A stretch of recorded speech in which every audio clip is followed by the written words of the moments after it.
What does the future of Star Wars hold after the Mandalorian and Grogu?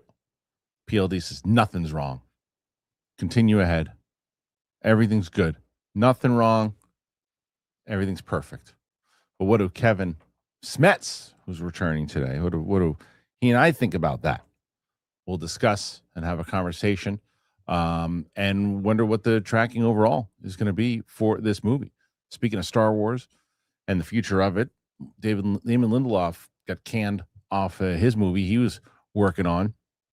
He talked about kind of what that whole deal was and how that was going to work. So we'll discuss. Game of Thrones, Kit Harington says, hey, not so fast. Jon Snow might be coming back after all. So we'll discuss that. My producers don't watch the show, so I won't be covering the King Conan to film in 2027. We did that story already. So thank you so much. But there's other things that we will discuss, and we'll get into the games with myself and Kevin Smets, who's back. So we'll cover what we cover, but we're going to get those games you guys like.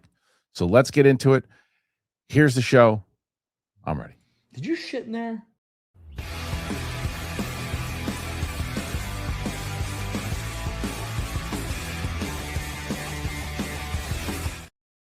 Nice to see everybody. Welcome back. Welcome back is the thing I'm going to say. This. Kevin Smets is back, ladies and gentlemen. He's back. People, yeah, you're muted and everything. It's perfect. I muted you this time, though. That's me. Wait, where is it? There we go. Perfect. You're good. So you guys, can you see I have glasses now? This is Clark Kent. This is Superman. I can't see anything. Dude, my eyes are so bad. How's it going, everybody? Good to see everybody on a beautiful Wednesday. We're going to Wacky Wednesdays for the Wednesday games. Yeah. And Kristian. Yes. Saw Top Gun last night on the big screen. How was that? Oh, my God. Amazing. First of all, I realize I'm a crier. When I go to movies alone, yeah, I love to cry because I sit C5. I like being close. Like, I like being enveloped. So I'm weird. Like, whenever I reserve seats for my friends, they get mad because they're like, we're too close. I usually do F, but they even think that's too close. I do C. There's no one on my row. It was like an 8:30 p.m. showing. And I just forgot how much that I'm seeing Maverick tonight, but I forgot how much that movie like moves me. And I realize I'm a crier. Like when the little boy runs up and hugs Maverick and it's Goose's son, like, dude, just start tearing up. Even I cry. I cry at little moments too, just like, oh, they're gonna be scared when a Goose is like, oh, they're gonna be scared when Jester's up there or Viper's up there, and then Maverick's like, no, they're gonna be scared when Goose and Maverick are up there. Like little things like that, I'll get that emotion where I'm like, and I'm like trying to fight it because like, IMAX? Huh? Was it IMAX? No, I just got it. I saw it at the theater, like walking distance at Fashion Valley. But one thought I had of it before, I know we got to get into our stuff, but one thing I thought about the Top Gun, first of all, was I can't not think for the gamers out there when they're landing at the NES game, the Nintendo game. Did you ever have the Nintendo game? Yeah. Remember in like the landing, you would like pull up, pull out, and then every time it would go to this like animation where you would just like crash. I was really good at the landing, but also Iceman was kind of right, bro. Like like, you know those videos where it's like Johnny Lawrence was the hero in Karate Kid and stuff? Yes. I was watching this and I was like, although I love Maverick and he's fun, but like I kind of agree, like as an adult and like as a man now that as a child and stuff, like if I was Iceman, I would have definitely been like, are you sure you want him up there? You know what I mean? Like before their mission. Well, that seems like a lot of fun. I wonder who had more fun though. Did you have more fun watching that, or did I have more fun watching PLD trying to figure out how he was thrown out of the chat room for posting something and then trying to post something else? Trying to get back in? He was so confused. He was scattered. He was like kind of like what? Like he didn't realize what had happened. Like I was waiting to see, and then he tried to post in as me, and I deleted that comment too. So he's getting mad. No, he's not getting mad. He doesn't get mad. Kristian, I will post a mini game for you right now. Yeah, you got this Rambo prequel. Yeah, coming out.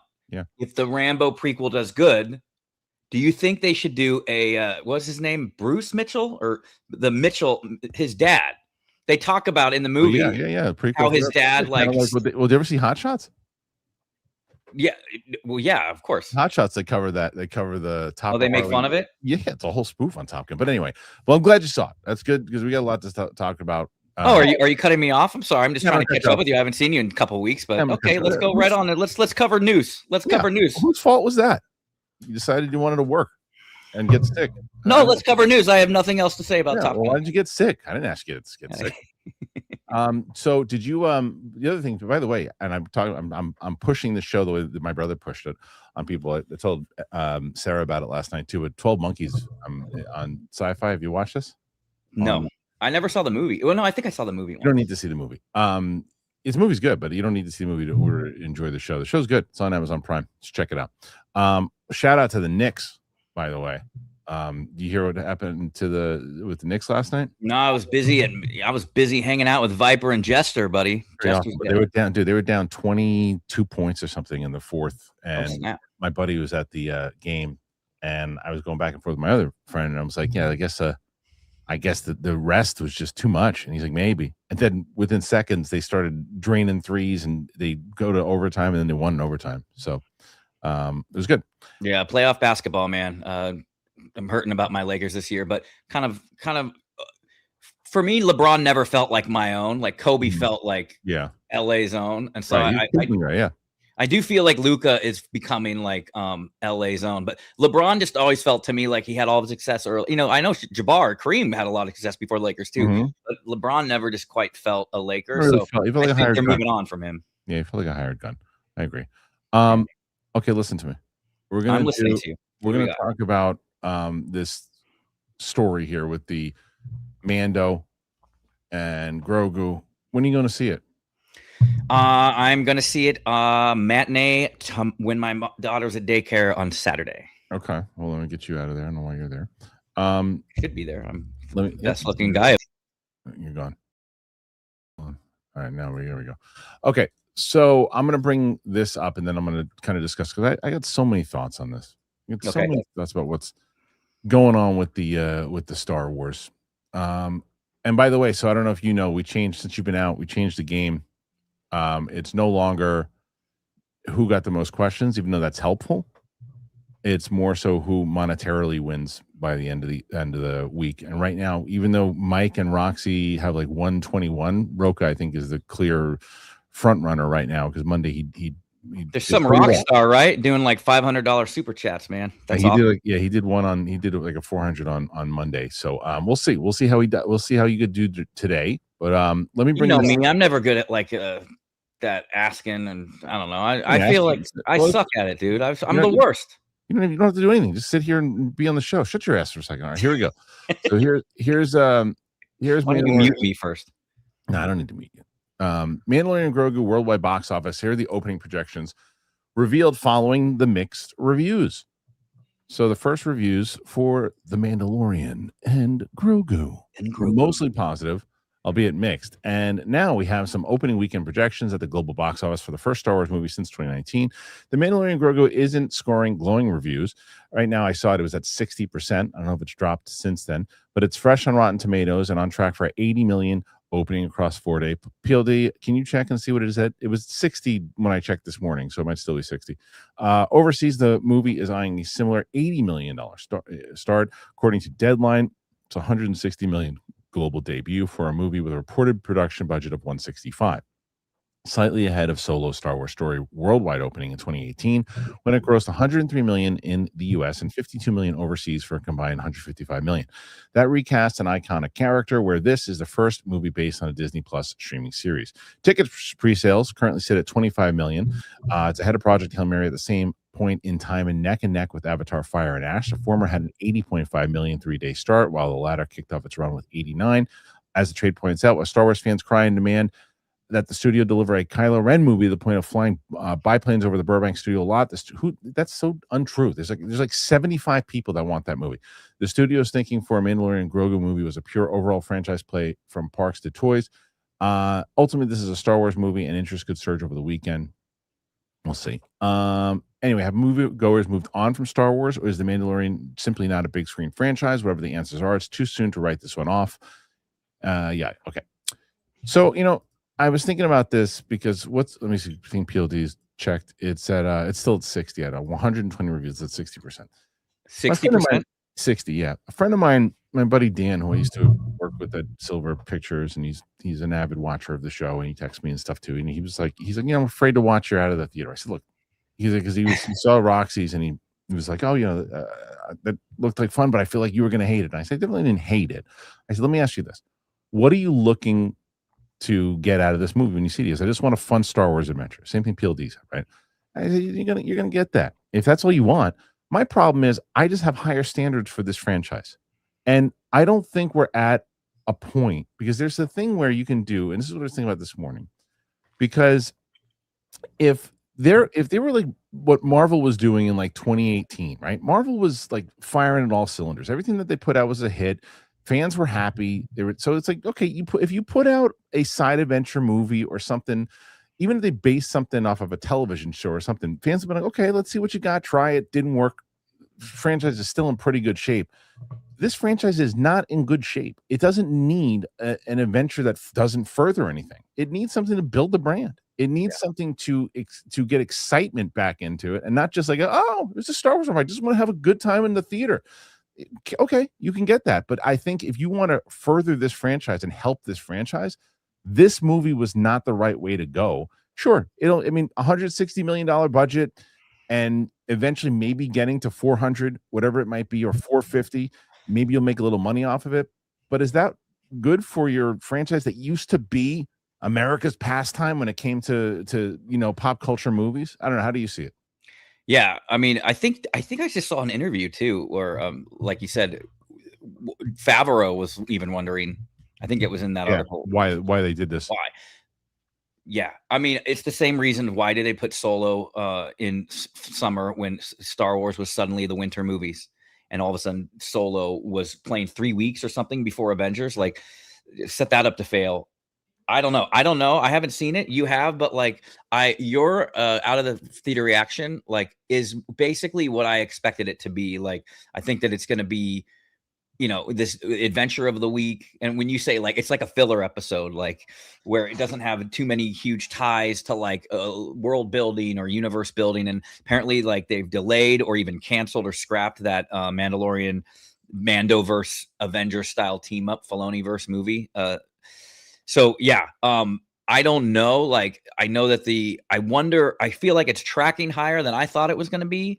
But, and if word of mouth, like you said, the kids want to see it over and over again, that's going to help the box office. But, I'm not necessarily excited to see it. I feel like I'm more excited. When I saw Top Gun last night, I saw the trailer for Street Fighter. Watching a trailer on your computer or on your phone is one thing, but when you're at the theater, it look great in the theater. Yeah, it looks fun, dude. It brings me back to like when I was a kid and I watched Teenage Mutant Ninja Turtles 2, the one with Vanilla Ice, and like just this, like, you know what I mean? Like these big characters come to life my whole life, and you see them on a big screen, it just hit me different. I'm more excited for that. I'm more excited for He-Man than I am for Mando. I'm seeing Mando on Saturday. Which is crazy, and when you think about it, Mike was like, I don't think I'm gonna see this, and I was like, Mike not wanting to see Star Wars movie, you're really that excited to see it. I wasn't really that excited to see it. The thing is that it's like if people are going to come out, and I guarantee you, I can see it already, and I can't wait for the comments next week. And they're like, I don't know what you expected. I had a great time. And it's like, if we just rely on the word, well, it was fun. It was fun. I had a fun time.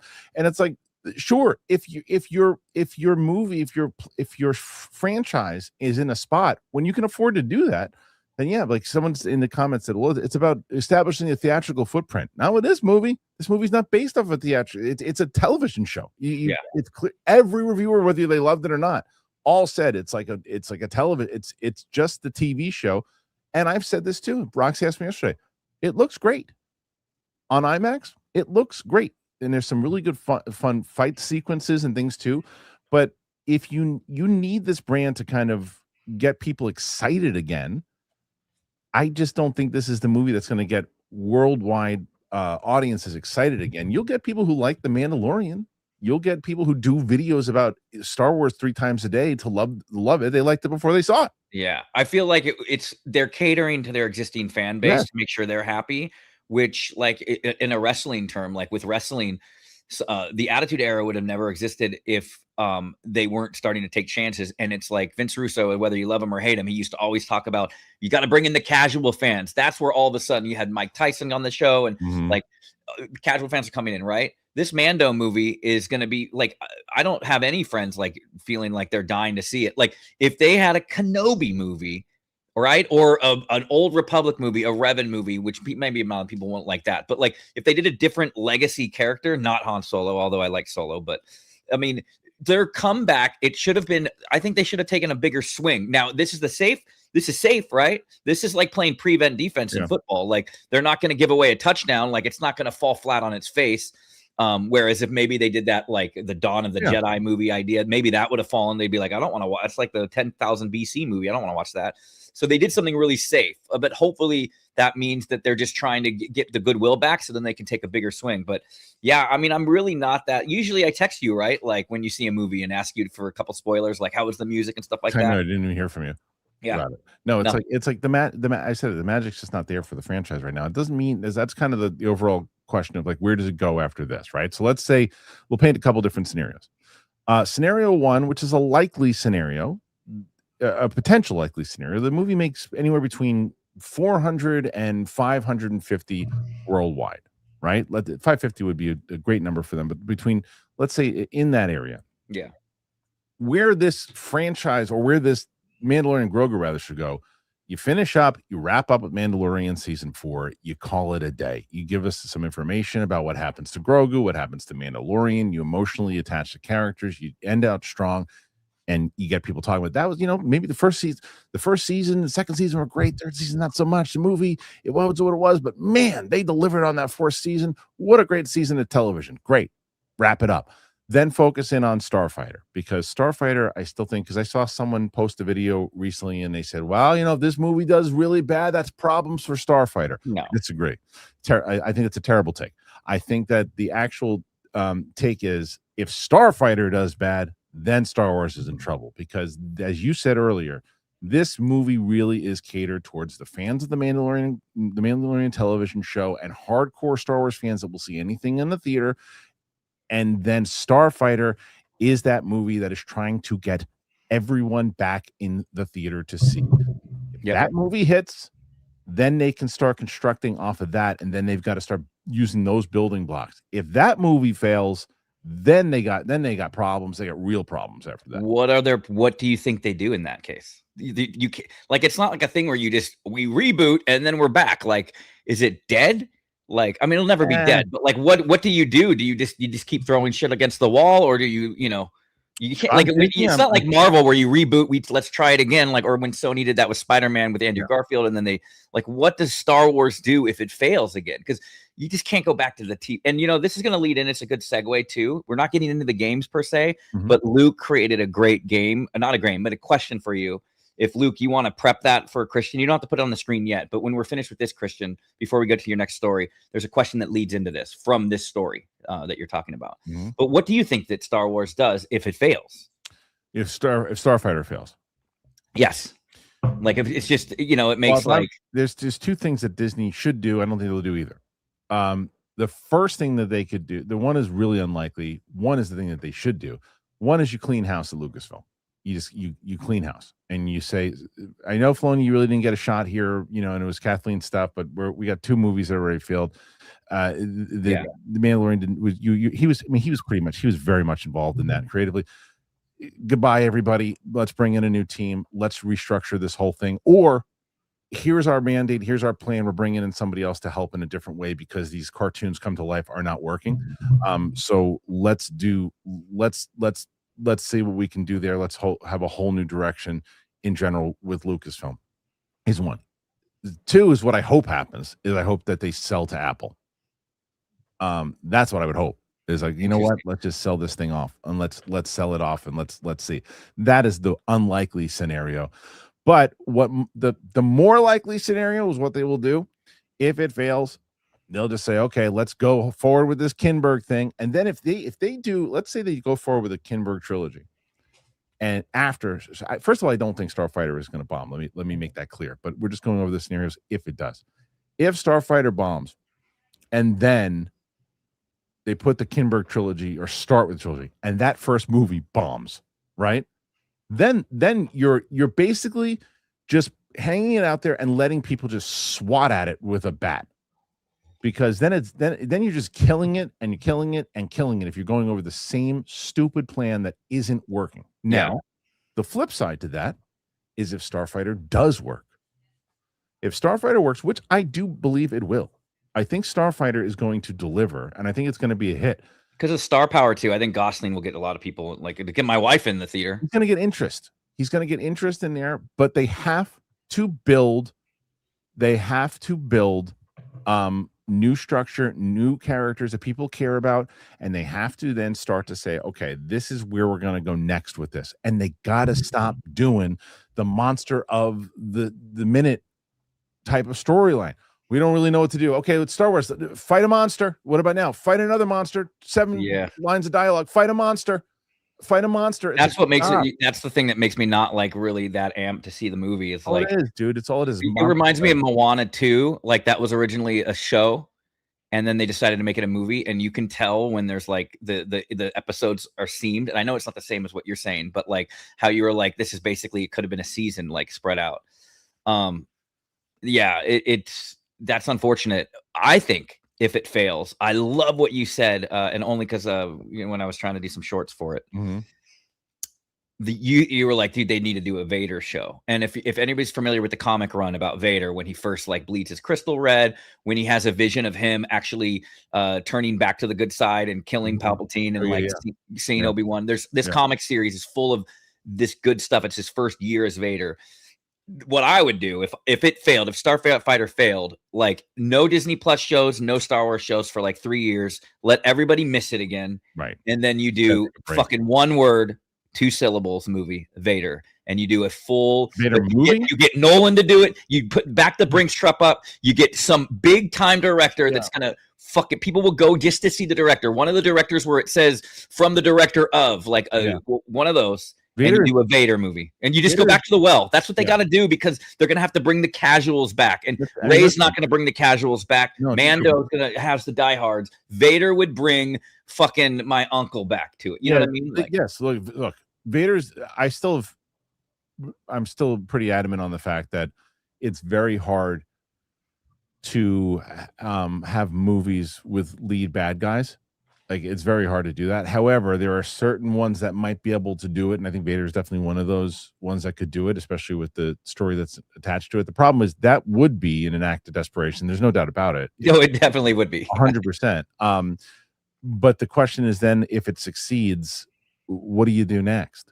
And you intercut that with Godfather Part 2 style with Anakin and Obi-Wan Clone Wars. It's like it's two of your ideas for shows that like merge together. Remember, you were like doing like a Punisher style short, but you do a Godfather Part 2 thing where you go back and forth between Vader and then Anakin and Obi-Wan on a Apocalypse Now style epic Clone Wars one adventure. And if that does well, then all of a sudden you can do the Adventures of Anakin and Obi-Wan or something. I don't know. I would like to hope that the idea that Starfighter does very well. Me too. And then they do, if Filoni gets out of this stupid thing that he's in, where Andor is not the way George envisioned things, and this and that, and too dark and all that shit. And then if you can get into a place where you can actually do a Andor type show for Vader, right?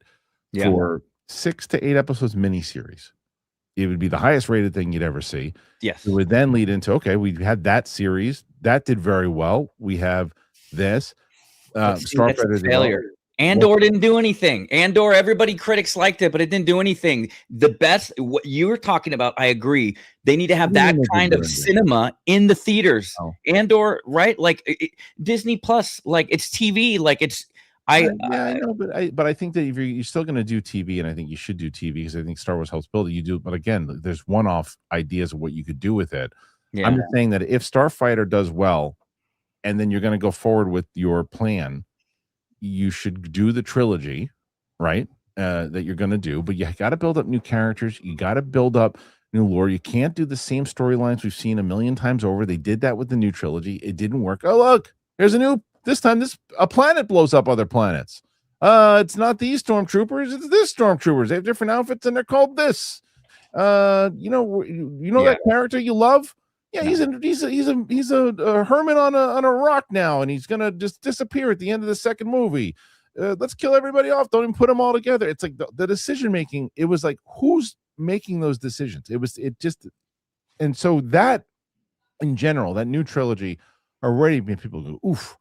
Then you get Mandalorian going, and people are like, all right, let's go. Because that's where I push back on the argument of what you were saying with TV doesn't really do anything. It does. It generates excitement if it's done What well. did it do for Mandalorian and Grogu? It's no, because Mandalorian 3 shit the bed. And so it didn't. If Mandalorian and Grogu would have hit in between seasons 1 and season 2, we have a very different movie we're talking about right now. We have a very different movie we're talking about right now because the fan base that is always like this against each other. It was the first time in forever that the fan base was on the same page again during seasons 1 and season 2. Yeah. And then season 3, it just turned right back on its head. But someone wrote this in a comment section. It was funny. They weren't even calling him Fernandez, or calling him Hernandez. They were talking about how Fernandez and I used to talk about TV, and I was very adamant that I thought TV could be a changer for Star Wars. Yeah, you were a big fan of that. I was, because I thought that they were going to essentially do what they did with Andor, with everything, and before I even knew what Andor was. And I thought they were going to actually use the television aspect to build characters, build story, create television like HBO Max did, and do that kind of stuff. And we only got one show that really did that out of all of the clunkers that they put out. And so then they diluted the brand by putting all this other shit. We played the Benny Hill thing yesterday, and it's just like, it's such a goofy show that they did. So yeah, in my Obi-Wan cut, we'd cut that scene out. You only talk about the Patterson cut, but there's a Smith cut out there. I've talked about yours. I never thought. I said that my problem with the fan cuts are that they're like, it's one of the things they're not canon. It's not canon. It's just such a dick tease. You know, it really is. It's like, this is what would save Star Wars, and I'm saying this for people who don't know the story of Revan and Old Republic, and it will never get a shot because of fucking Dave Filoni. No. The storytelling. I remember I did a short for you where you told Diego Luna that Andor is on par with Empire Strikes Back storytelling. The story of Revan, the story of the Mandalorian Wars is on par with Empire Strikes Back. If Filoni got out of his fucking Ahsoka Filoni flex mind and gave it a shot and gave it to a filmmaker that can do a fucking epic. George didn't like Knights of the Republic, so neither do I. Thanks. Yeah, it's like, come on. And it's not gray Jedi. Everybody's like, it's about gray. No, in the game, you could be gray because you could steal someone's credits and then you can go help someone else, like, or steal someone's droid. Like, I get it, but like the storytelling and you can do it even if everyone knew the twist. You could still do it because everyone read the books of Red Wedding and no one was spoiling that for me. I didn't fucking know. 1,000%. You could absolutely. Gamers would want to see that happen. They'd want to see people's faces about the actual twist of it. And get Christopher Nolan. Get someone. I know that sounds silly. I'm just saying you get a big filmmaker to take on this story, and the Mandalorian Wars is fucking more compelling. Mike, what's your point? I don't understand the point here. They're literally making another Old Republic game. Yeah, they are. What? I don't know. The Old Republic. That has nothing to do with Dave Filoni. But what do you mean? What's the point? Hold on. I think he's trying to say that we're saying that Lucasfilm doesn't like he's confused. He's confused. No. We're not talking about games again. We're talking about movies and TV show, not games. To where he's got a game division. Can you explain yourself? That made absolutely no sense. So this is going to a good segue right now, Kristian. Yeah. If you go, or does Luke have control of when goes up on the screen too? He can. Luke, pop your question up. He knows what it is. Okay. So, and I have a slight adjustment to this too, because it might make this. I think the wording might make this answer too easy for you. But okay, would you rather Disney never makes another Disney Plus show and only makes mid-range Star Wars movies? So just kind of like what you just saw at Mandalorian and Grogu, or never get another Star Wars movie again, but you'd only get Andor level Star Wars Disney Plus shows. That's easy for me. It's the TV shows. Okay, so go back to that. But I think what the adjustment would be, what about if it was only banger movies, but never a Star Wars TV show, or never a good, no more Disney Plus shows, but only banger movies. Great movies. So you still would prefer. We haven't had a great Star Wars movie, a great Star Wars movie since Empire Strikes Back. Rogue One. Rogue One was really good. Is it great? It's a really good Star Wars movie. Is it great? No, we haven't had a great movie since Empire Strikes Back. Like, I'm talking great. Like, again, people take quality of what it is. Like, I love Rogue One. I think it's easily the best thing that they've done. Easily. Except the score. Score's actually gotten grown on me, surprisingly enough. You can't show fucking Vader's castle and not have his theme. No, I don't. And then that font at the beginning too. Like, you know what I didn't love also, and I love Ludwig. I didn't love the Mandalorian and Grogu score. Oh really? Oh man, that's what I was gonna say. At least I have music to look forward to, huh? Yeah, I thought it was pretty jarring. So I guess PLD said I think he's saying the Fate of the Republic's coming out under the same regime. Yeah, no, he can't because that's games. It has nothing to do with what we're talking. Games have about. not like trust me. Yeah. They're gonna still There's an milk the article Old that Republic Filoni cow. had authorized an Old Republic sequel game, and he was going to tie into, but Disney canceled it or something like that. I mean, sure. Let's get the answer. The thing is when you ask Filoni, he just goes, anything can happen. Anything can happen. It basically because and then behind closed doors, fuck that. That's not gonna happen. It's like I don't. Mandalorian Wars are to me more compelling than the Clone Wars. What the Mandalorians did, invading all these sectors at the same time and like slaughtering civilians and slaughtering insane. Yeah. And then Revan, this is his backstory. Revan's trying to rally the Jedi, like, dude, we have to go save these people. And the Jedi are so fucking in their zone that they say no. So then Revan starts, he says, I'm going off with my own Jedi then to go fucking help the war. And the war is brutal. And like, they don't have all the Jedi, but they have some of the Jedi. And that's Revan's like, dude, the story's, I got goosebumps. The rock right there talking about it. But yep. So let's move on to this next story though, because I want to continue on with the Star Wars talk here because Damon Lindelof, who was famously on a KOTOR sounds boring. Trust me, man. I'm telling you, the story is very good. KOTOR sounds boring. Who said Someone said KOTOR sounds boring. Like, oh, that's someone who doesn't know Star Wars. Yeah, or maybe he knows Star Wars, he just doesn't know the game. And no, you don't understand Star Wars. If you think that's it literally is next to Empire. It's the second best Star Wars story like ever. Yeah. So yeah, I would highly recommend playing that. The fact that I have a channel that has 100,000 subscribers or whatever, and it's based on movies that I make using the engine from 2003, and it's still going strong, is a testament to how good the storytelling can be. Because I'm just using these old graphics. Yeah. All right. Let me bring this up. Damon Lindelof reveals what his canceled Star Wars movie was about and how it would have changed the Force forever. That always makes me nervous when people say that kind of shit.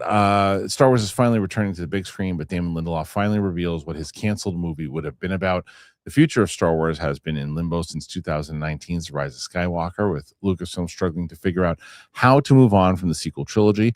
Disney nixed Adam Driver and Steven Soderbergh's The Hunt for Ben Solo, and attention shifted to Daisy Ridley's Rey. Her New Order movie has been in limbo, and now Lindelof, who worked on one version, opened up about the script he was working on before he was let go in 2023. Speaking on The Ringer, he explained that the story would have reimagined the light and the dark side of the Force. The script would have been the Protestant Reformation inside Star Wars, a meta story that reflects debates inside the fandom itself. I liked his idea about Helen Mirren. This kind of shit, this is like She-Hulk stuff. It's like, just stop. There's a force of nostalgia and there's a force of revision. I hate this shit. I'm so glad that this didn't happen. Yesterday I was like, I love to see what Lindelof would have done with this. I'm so glad this movie didn't happen. It's like, stop with this. It's a conscious response to the reactions of the sequel, where some elements of the fandom resisted moving on to the new center of Star Wars, Rey, Finn, and Poe. Lucasfilm apparently liked the premise, but Lindelof admits the writing was slow work. The writing was really hard, he said. Getting the tone right where it was inside the canon, when its relationship was with Episode 9. Is it starting a new trilogy of all those things? It's the old tanker equation, where you turn the wheel and it takes 5 minutes before it turns. Lindelof's story is what Star Wars needs. No, it isn't. Lindelof has identified this contradiction at the heart of Star Wars. On the one hand, the franchise needs to push forward and do something new. Star Wars has, and let me be clear, I'm not saying no to the idea that Star Wars doesn't need new stuff. Of course it does, in order to build. But the idea of like meta talking about it and poking fun at one side of the fandom and poking fun at the other side of the fandom, it's like, just make a fucking story. Just make a story. That's really all you need to do.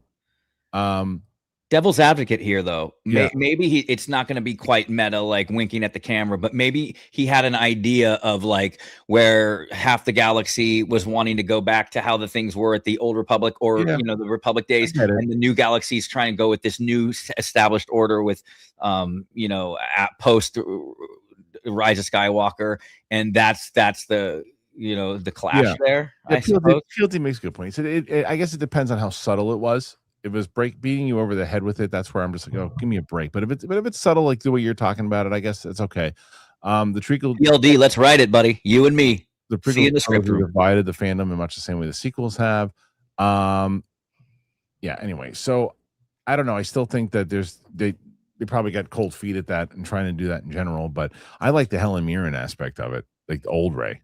That to me made way more sense. Yeah. I do agree. You've got to build out stuff, and you've got to build one story, and inside of that story, in the way that you set up characters that people like, then you can spin that stuff off through. Let's say it's 30 years into the future from episode 9. Yeah. And you build out this whole thing, you're introducing new characters, and someone comes out and goes, you know what I really liked was that so-and-so character. I wish we would have seen so-and-so a little bit more. And then you put so-and-so in the second episode, or the whatever episode it is, in the sequel, and then you're like, oh, he had more to do. You know what? That'd be great if that person had their own movie. And by the way, that person that had something to do in that movie was really good. What about them? And then you start building off the lore and building off of it, and use building blocks, and just have faith in what you have. Yeah. New is fine, but I just think that sometimes, but you can also, in the argument against just pushing out the old, is going back to score. You and I have had this conversation many times, something that you did in your cut with the Obi-Wan thing. Yeah. That score, and she's a great composer, in Obi-Wan was horrendous. And their excuses for it infuriated me. Well, he's not full Vader yet, but his theme was played in Attack of the fucking Clones and Revenge of the Sith. It was terrible excuses. And it didn't sound anything. This is why I always bring up, this is why the Kiners should be doing everything. Yeah. The Kiners, there's 3 of them. They should be doing everything. There's 3? There's 3 Kiners. Yeah, then on the Darth Maul series. Now there are 3 of them. There's 3 of them. That's my Nemodian. Kiner, his son, and his daughter are all doing, and they all get it. They all get it because they do their own thing, but then it still all feels, even the original stuff still feels like it fits in the Star Wars. That's it. You don't need any other composers. I love Ludwig. He's one of the best out there right now. Let's move on. Let's go to the Kiners. Kiners should be scoring everything. Is there any well, I guess you can't really say anything about the score. That bums me out. I'm really not like I'm not trying to be a naysayer or a negative Nancy, but like I hated filler episodes in any show. Yeah. When I used to do Scoundrels Inc. with the boys, like, and I had a piece of paper that I'd always hold up, like, filler episode, like, and if this is like a filler movie, is there any world building anything besides a fucking Dave Filoni cameo? Is there world building? I mean, anything that could be construed as it's setting up a sequel or a series. I mean, or is it literally villain of the week? They go on another adventure together, I guess. But gotcha. Okay. Nothing. I mean, yeah, no, not really. No. It's so anyway. All right. Well, I'm curious what people think. What is the save with Star Wars, if anything? Put your thoughts in there. Let us know. Before we get to our next topic, which we will, I want to tell you guys about our good friends over at Delphi. I've been telling you about them. This one's a cool one. So check this out. We'll be right back. All right. I've talked about Delphi before, and I want to tell you about them again. A lot of people, you throw in your comments, you have your comments in there. We're active in the comments. We ask for comments all the time. But what if you could actually make money from your comments instead of it just sitting around in the comment section? So I've talked about Delphi, and what they do is they turn debate into something real. It's an information market, which means that you don't just vote, you actually back what you believe is going to happen. So I have a market that I just created, and it's whether or not Rage Hulk is going to reappear in Spider-Man Brand New Day. So if you have that opinion on it and you think either he will appear, he won't appear, he'd be Smart Hulk, he won't be in the movie at all, it's now your chance to prove it. We know he's in the movie. Hit the link in the description and jump in. So a reminder, if you haven't checked out Delphi, it's not just another poll or a comment section. It's where you can actually see what people believe based on real conviction. So my Rage Hulk Brand New Day market is live right now, and you can watch how opinions shift in real time as people just pick their side. Seriously, go to the link in the description, jump into the market, and get involved. Don't just watch, take a position. Before you go, don't forget to check out the Brand New Day Rage Hulk market that I have up there, the one I mentioned. This is your chance to actually back your opinion on whether or not Rage Hulk's going to appear in Brand New Day.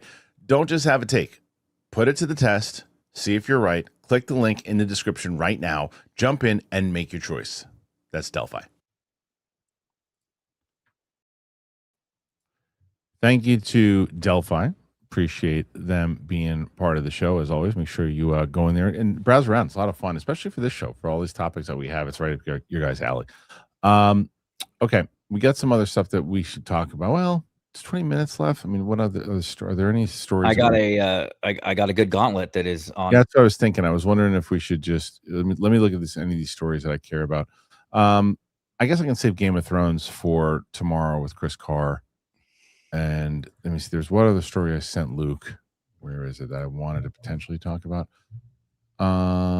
No, we did the projected box office for Mandalorian. That's fine. Let's get to the story. You want to get to let's get to your games. We do that? Yeah. I mean, I just only because we could even go back to a story after this. This is just I think it would be fun to like thread the games throughout the show when it's appropriate. You know what I mean? Do we have pictures for your other stuff, or just you just have? Yeah. Well, Luke was telling me you're like at your asset limit. I think you're an asset hoarder, bro. I know you have funny videos and stuff, but like he was, I had a thing, and he was like, "Oh, we can only have 100 things in the system, and we're already maxed out." No, he's got them all. I know. I was joking with him though. I was like, "Well, I need to get these things in here." So that is a priority. We need to get his. We can always make room for stuff. So as you know, how many? Oh man, that thing that's become our what? Really? You remember like what? that never like. Have you done it to people and they get annoyed? I feel like your co-hosts would get annoyed by that. Not as much now because like I would, but when it was first coming, when they didn't know what it was more fun because they'd be in the middle of a sentence and I would just throw that up there, and that was good. Now they quote it, so it's not as fun now. They quote it. Oh, geez. They like it now. Even Mike, even Kalinowski was doing it yesterday. Really? Yeah. Wow. Hilarious. All right, so let's get to these. Well,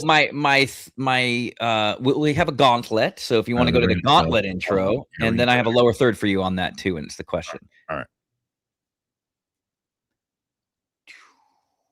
Nice. I should probably have. So if it's a muted video, you can talk over it, huh? Yep. Interesting. That's actually really helpful. So is that better? Is it because the only other graphic I have is Final Gauntlet? Oh yeah, don't worry about Final Gauntlet, but you should have. Yeah, that's fine. But there's a lower third. It should say lower third. Because then it's gonna have the question on the screen the whole time we're talking, so you can. Yes. Here. Told me I had AIDS. Well, that's your favorite Star Wars moment? I worked for the company that produced that show. Is that the Walker Texas Ranger? Yes, it was. Yes, Leslie Greif. He actually did that show. Hey, so before we move on. Because I do want to do the best Star Wars movie. I want that. I'm sure you did. You see what happened on you'll get a real kick out of this. Did you see what happened on yesterday's show with Mike? Speaking of Mike, well, yeah, I sent you. I think I did the. Oh, you did. You absolutely did. You absolutely did. But for everybody else who wasn't here, you got to listen to this clip. The second it starts, and I'll replay it twice. Play the short. The short. I actually up the level, the audio of it. You can hear it. Oh, all right. Can you text the short to PLD or Luke so they can upload it? Or you know what? I have it. I can send it. Yeah, you should do that. Let me just do that because I have to play that for people because it's really, that it's better to play the short. The short did come out really good. So my Mac died and I lost everything and I'm in the process. I might have lost like 6 years of KOTOR stuff. I bought like a replacement Band-Aid Mac, but I was thinking, I was like, yeah. I'm not a goon, I'm not a gooner like Mike apparently, but where he have all this porn. But it reminded me in college where my computer broke and I had this wallpaper rotating it and it was going in a folder. It was just all like hot chicks. This is a frat guy douchebag back in the day. And when I needed my computer repaired, but I showed up, they had the monitor to the back and they're like, "Sorry, yeah, we like fixed your computer," but like all of a sudden it started showing like Playboy Playmates and stuff to like all the people at the computer store. But I thought, because I gotta get my computer. It's like a brick right now, but hopefully I can get it repaired. But if I can't, that'll be devastating. But I'm just glad that I don't have any like folders of porn on there or anything like that. It might be very embarrassing. All right, so let's do this. And when Luke tells me that it's that the short's up, I'll play it. But like best Star Wars movie moment. Yes. So this is I don't know how. I mean, I got some main event. Don't make fun of me for my explanations right now. I have some main events back at the end. I got some fun ones. I'm just curious some of these mid-card battles, what you're going to pick. So basically these are moments. They can be long moments. They can be just one-liners that were like fist-pumping moments. I know I didn't get everything. I could do a part 2 another time. I just realized I forgot one. So actually, I'll just start with that. So because it can be on here. So the number one moment, and the way it works, Gauntlet, whoever's in the lead, and then I'll just give you another moment, and whatever gets better and better, and you go to the very end, and who stands in the end. So let me put my glasses on for this. Yeah. So Gauntlet, Kristian, the best Star Wars movie moment. Here we go. Okay. Han Solo chases the stormtroopers and then realizes there's way more of them from A New Hope. Remember that? Yep. And BB-8 gives the thumbs up lighter from The Force Awakens. Han Solo, the stormtroopers. Okay, and you could factor in your moment when you saw it in the theater. It was a big crowd pleaser. People are going to go, oh, of course, you take the original trilogy moments. No, because that one also established a little bit more who that character was. Well, I would argue that this next moment might give it a run for its money. So Han Solo chases the stormtroopers, or the Holdo maneuver, where it split that ship in two into complete silence. Oh, that was a pretty great moment. I mean, that movie smells like, old tuna fish left out in the sun, but I would say that moment was pretty great. So I'll take that moment. Holdo maneuver. All right, Holdo maneuver. That was a good moment. Holdo maneuver, or Jar Jar Binks' Senate speech giving Palpatine emergency powers. Holdo maneuver. Hello, Felagets. Yeah. All right. Holdo maneuver, or the trash compactor scene. One thing's for sure, we're all going to be a lot thinner. Trash compactor scene. It's a legendary scene. It brought them all together, and it's like one of their first real big moments, kind of all together. It's great. I do like how if you were about to be smashed and killed, would you quip and say one thing's for sure, we're all going to be a lot thinner? So if you got enough personality, you would. Yeah. Trash compactor, or Yoda bonking R2 with the cane. Oh, I do love that. But what's more monumental? You could have done without the cane, and still, you needed that trash moment. You just needed it. Trash gun. Yeah, I mean, I love that Yoda moment. I love that when they take it away, Yoda goes, ah! Yeah, I had a lot of fun coming up with this list. And again, I didn't get everything. Chat, you can yell at me later about it. All right, we got trash compactor scene, or Han fighting Chewie in Solo: A Star Wars Story before they become best friends. Had you not even meant, I would have forgotten about that moment. Trash compactor scene. Trash compactor scene, or Boba Fett, and again he gets slammed into the Sarlacc pit. Good, but not as necessary as a trash compactor scene. Trash compactor scene, or they fly now. Great, just move on. I know some of these are gonna fucking really get you riled up. Trash compactor scene, or Padme's death. There is still good in him when she died. Don't play it now. Don't play it now. No, you play that during. No. What is this? That's supposed to be played when you're giving your long intros. He played it during the fucking Gauntlet. You know why? Because he was texting or he's looking up AI sluts in the middle of me. Like you were trolling me. You're getting ready to troll me. About 10 minutes ago, I put that in there, and he's looking at. I think you could be funnier. Your name's on the wall of the Comedy Store. You could be funnier. You could do like crickets, or maybe the skeleton on the. You could put a gif of the skeleton on the chair while I'm introing it. That's funny. You were muted. What? Did you really mute me? You're muted. Are you still muted, dude? I'm not muted. I'm talking. Dude, we can't. You're muted. Check. You're fucking. That's it. I quit.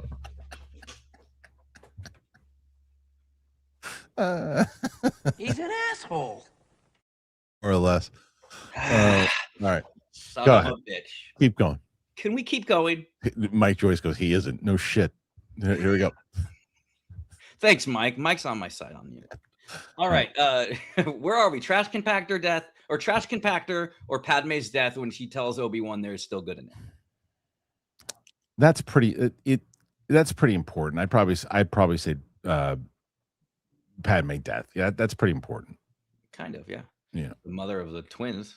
She lived. Yeah. She could have raised them to be. Hey, fans, just want to let you know I love you. All right. Padme's death, or Rey catches the lightsaber from Kylo Ren.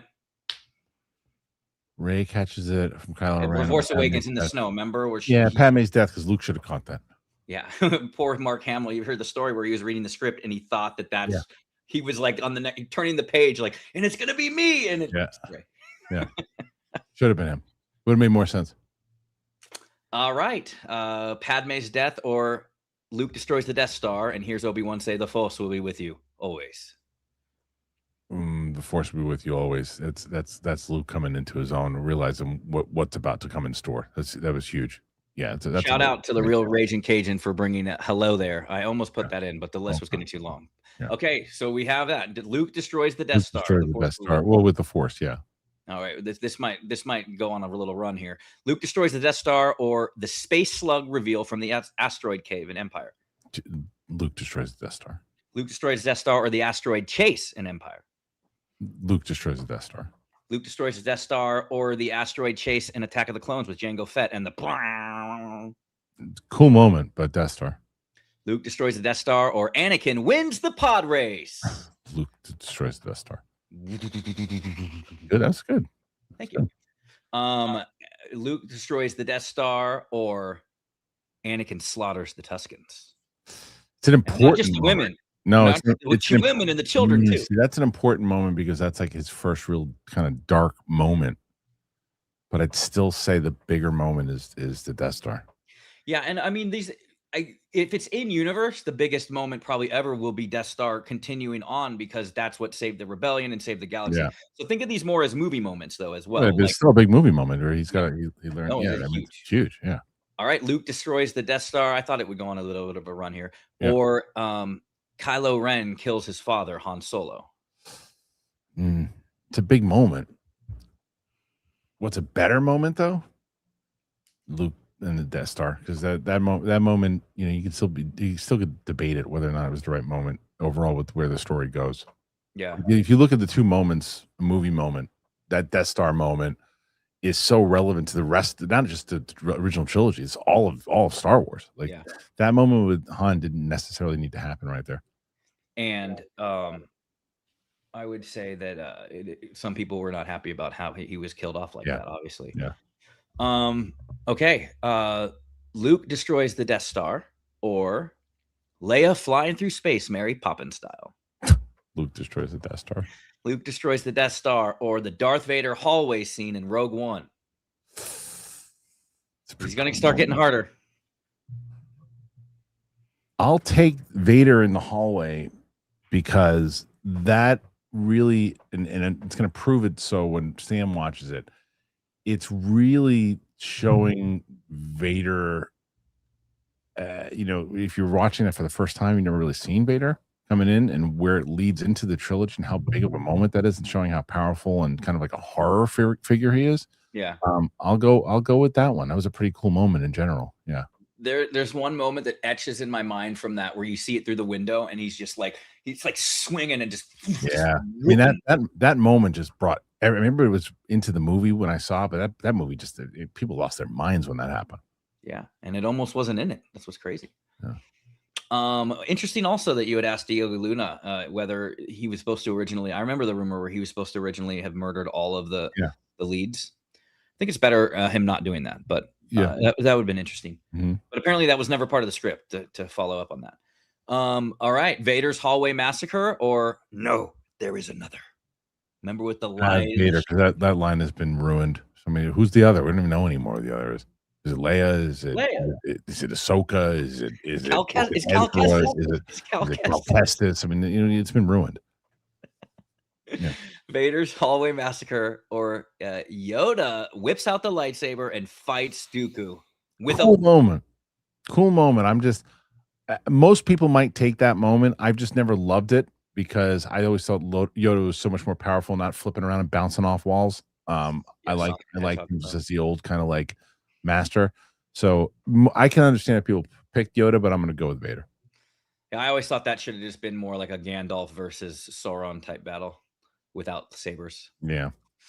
But still a cool moment. I mean, with the karate pose too before the lightsaber. All right, Vader's hallway massacre or Obi-Wan sacrifice, where he lets himself one with the Force. Ben with Vader. Vader strikes him down. If you strike me down, I shall become more powerful. Obi-Wan sacrifice.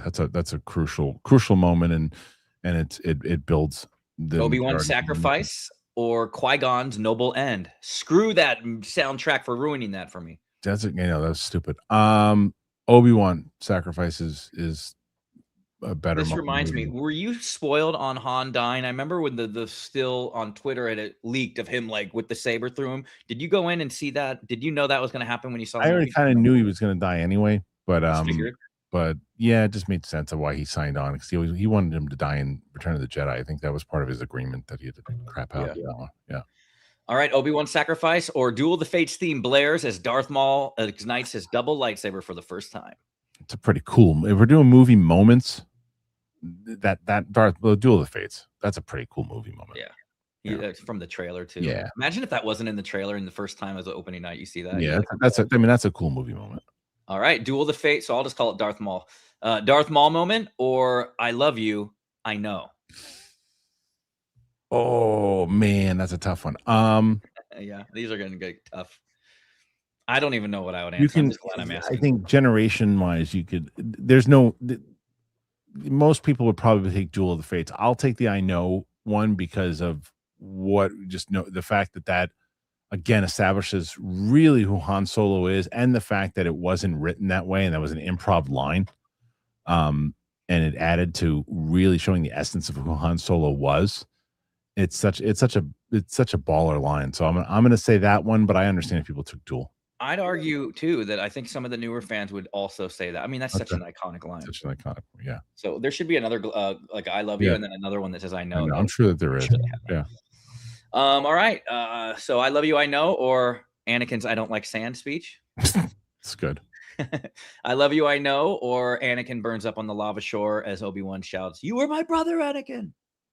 Anakin burning up. That's the start of it all. Yeah, they call it the immolation scene, by the way. That's how they're just as people were telling us in the comment. Star Wars are meant for kids. 8-year-olds love that scene when a guy's burning and screaming. Yeah, of course. Yeah. That's People what got love that the PG-13. Anakin burns up, or Geonosis battle arena clones arrive. Hey, Pootlaw, cool moment. Fuck face. What? Say that again. Huh? Tell me again. I was telling the Pootlaw to shove his head up his asshole and smell his own heart. Yeah, go ahead. Just the Geonosis battle arena with the clones arriving. The big clone. No, the him burning up. All right, Anakin burning, or and I am all the Jedi. Rey beating Palpatine. Anakin burning. Anakin burning, or Kylo Ren saving Rey's life. Anakin burning.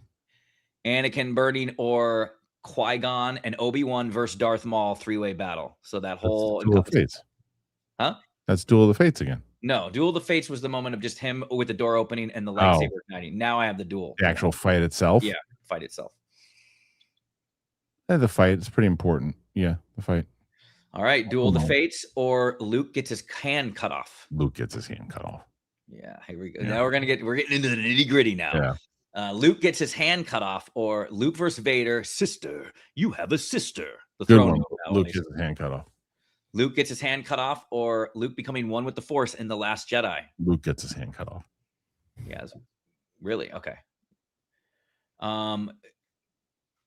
Maybe with peace and purpose. That I love the music and when Luke dies in The Last Jedi. Yeah. But okay. We have Luke gets his hand cut off, or the Order 66 montage. Crazy one, but Luke gets his hand cut off. There's just so much emotion and the fact that when you know really who did it and why he did it, the fact, Luke gets his hand cut off. All right, Luke gets his hand cut off, or if I was playing the game, this one would win throughout. This is my number one Star Wars moment of all time. It'll always be it for me. I like I said earlier, I'm a crier. I tear up every time.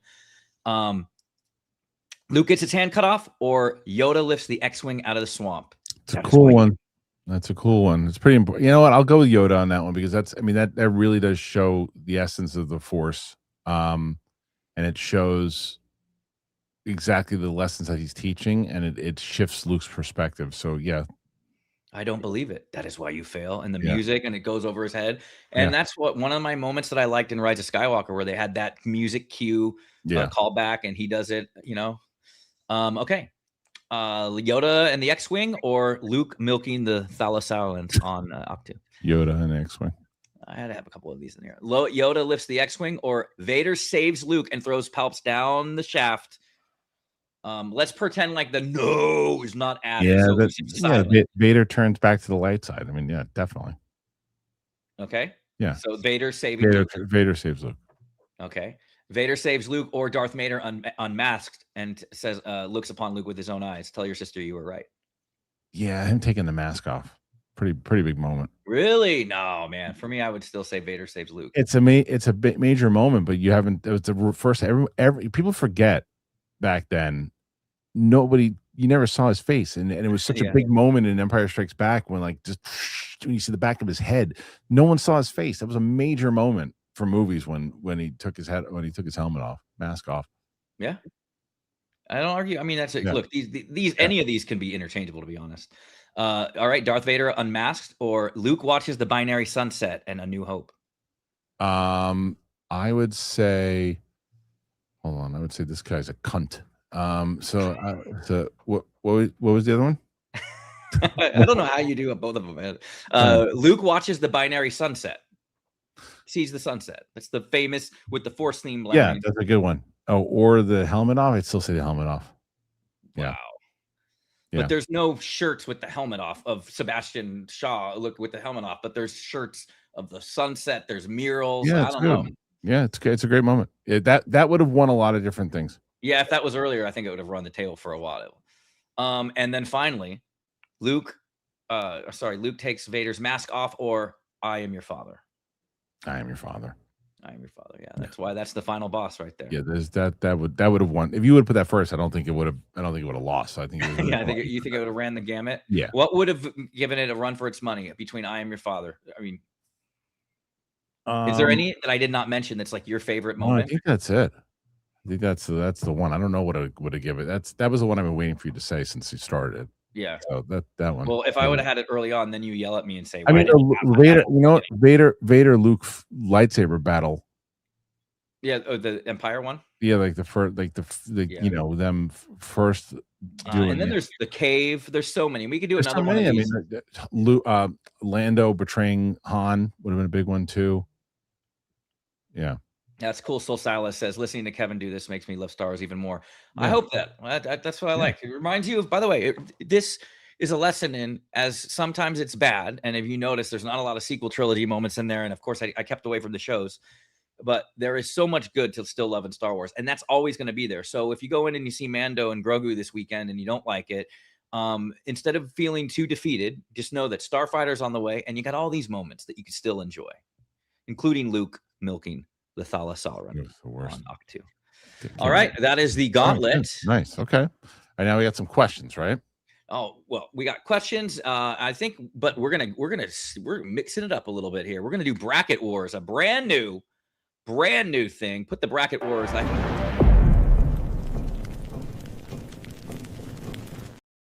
don't even know the name of my own show. Yeah, it's called Bracket Madness. We could lose the lower third, go back to the other lower third. This is going to be fun. And I think what we're going to do is me and the chat are going to be teamed up, and you are going to make your selections. But we as chat, so chat kind of follow on my lead here. We're going to try to be devil's advocate and see if we could sway Kristian away from his opinion. So this is going to be. Before you do that. Yeah. AI sluts. What was that? What was that? What are you looking at? What are you looking at? You're muted, Mike. You muted yourself. What are you looking at right now? That came up. Don't lie. That said AI sluts. I have my Twitter, and because I follow Penny Barber, the shit that I get on my Twitter, I'll tell you this: with my Twitter and her Mike, following, what was it?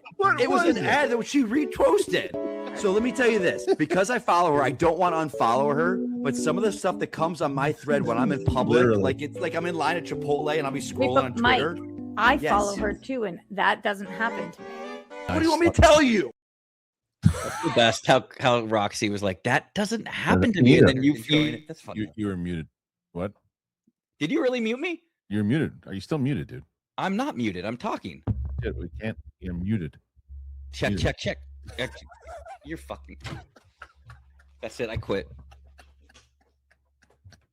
Introing it. That's funny. This is why you have no room on the hard drive for fucking videos and Smets games, because you have fucking videos. No, this is my favorite. No, he's not muted. Thanks. All right, let's go back into it. I don't even know where I was. Yeah, we're doing your game. You're doing your little game. Yeah. So we're doing a bracket madness. This is a bracket. I'm curious, and like I said, chat. I want you on my side on this one. We're going to try to be the devil's advocate and see if we can sway Kristian away. Let's go. All right. So go to the bracket now. There should be a graphic for the graphic. A bracket. Luke left. Oh, there he is. Rocky Balboa bracket madness. So this is I gave number 1 seeds to what I believe are the 2 strongest Rockies, but we're going to go through and get this tournament, and we're going to see who is if Rocky was cloned, which Rocky would beat all of the others in a tournament style. So this isn't like I see what you're saying. Okay, every Rocky was fighting each other. So we're going to start with the on the bottom left there before we get to semifinal 1. So Rocky 4, obviously the Russia Snow trained. He's on bye week. So you're gonna have Rocky 1's Rocky versus Street Fight Rocky 5 Rocky at this time. But they're, by the way, they're in a ring for these matches, not in the streets. They're in the ring. Yeah, Rocky 1 wins because he's younger, he's not as brain damaged, and you hit. I mean, every time you hit Rocky 5, my head. You have that thing. Yeah. So interesting. Chat. Do we agree with this, or should we try to sway him? It's tough because I am curious. Because he has more experience, obviously. But I agree. I think the medical aspect of that makes Rocky 1 the winner of that. But that's going to set up a great semifinal. Let's go back to the bracket. On the other side of it, we have Rocky 3, Apollo trained Rocky. He's got the bye week on this one. So now you're going to have Rocky 2's Rocky, who went the distance and actually won this time, versus the old brute. But now we don't have to worry about he's magically cleared, right? I never understood that. Rocky's right. I never understood that. But now Rocky 6, where we're gonna go. What did he say? We're gonna do some bombs or whatever. Yes. What is Duke said? Duke says it. Yeah. Hurting power or something. Hurting power. Yeah. So Rocky 2 versus old Rocky. What do you got? Rocky 2. Back to us, Luke. Back to us for the shorts. Sorry, man. Rocky 2 would win that one. Because again, Rocky 2, all he would need is a little bit more training. Adrian wouldn't be in the hospital at that point. He was mentally prepared to fight Apollo even before then. Then Adrian was in the hospital. He was ready to go. And he was throwing bombs. And he was mobile. He had the same punching power as old Rocky, but he just way more mobile. So way more mobile. Yeah, Rocky 2. Does Rocky Balboa, old Rock, go the distance with him? Old Rock, yes, because when Rocky was mentally prepared for anything, he could go the distance with anybody. So he could go the distance with him. All right, now we're going to get into the good stuff. Back to the bracket real quick, and we'll see upper. So let's go. Rocky. Let's stay with Rocky 2 now. He's made it to the next round, and now he's facing Rocky 3. This is Apollo trained Rocky. This isn't Rocky 3 before Clubber Lang beat him. This is Apollo trained, so he's straight out of LA. He's dancing and moving, and versus Rocky 2. Who you got and how long you got? Rocky 3 would take Rocky. Because he had more tricks. He had more tricks in his basket. And that was the whole reason when Apollo trained him. He was like, he moves like a middleweight, and he's moving fast. He's still throwing power shots. And he just had more. He had better footwork. So yeah, Rocky 3. But devil's advocate here. Yeah. Rocky 2, the whole point was he was able to beat Apollo Creed, who was just as nimble. I mean, that's the main guy. Like, he was moving around and dancing just like Rocky 3. So if Rocky 2 beat Apollo, why wouldn't Rocky 2 be able to beat Rocky 3, who was trained by Apollo? Easy answer, because Apollo thought that the first fight was a fluke and wasn't taking him serious. It was just coming in to annihilate him with one shot, not just a matter of the skills. He always had the skills. The problem was that Rocky 3, smarter fighter than Apollo was in that fight. Apollo had him beat, and he said, don't go for the knockout. I'm going for the knockout. He had to. His ego took him out. It wasn't the skill set that took him out. It was the ego that took him out. And he was punching him with Rocky in the last round, and he shouldn't have. He should have danced around him for the last round. So Rocky 3 had a better mindset than Apollo. Interesting.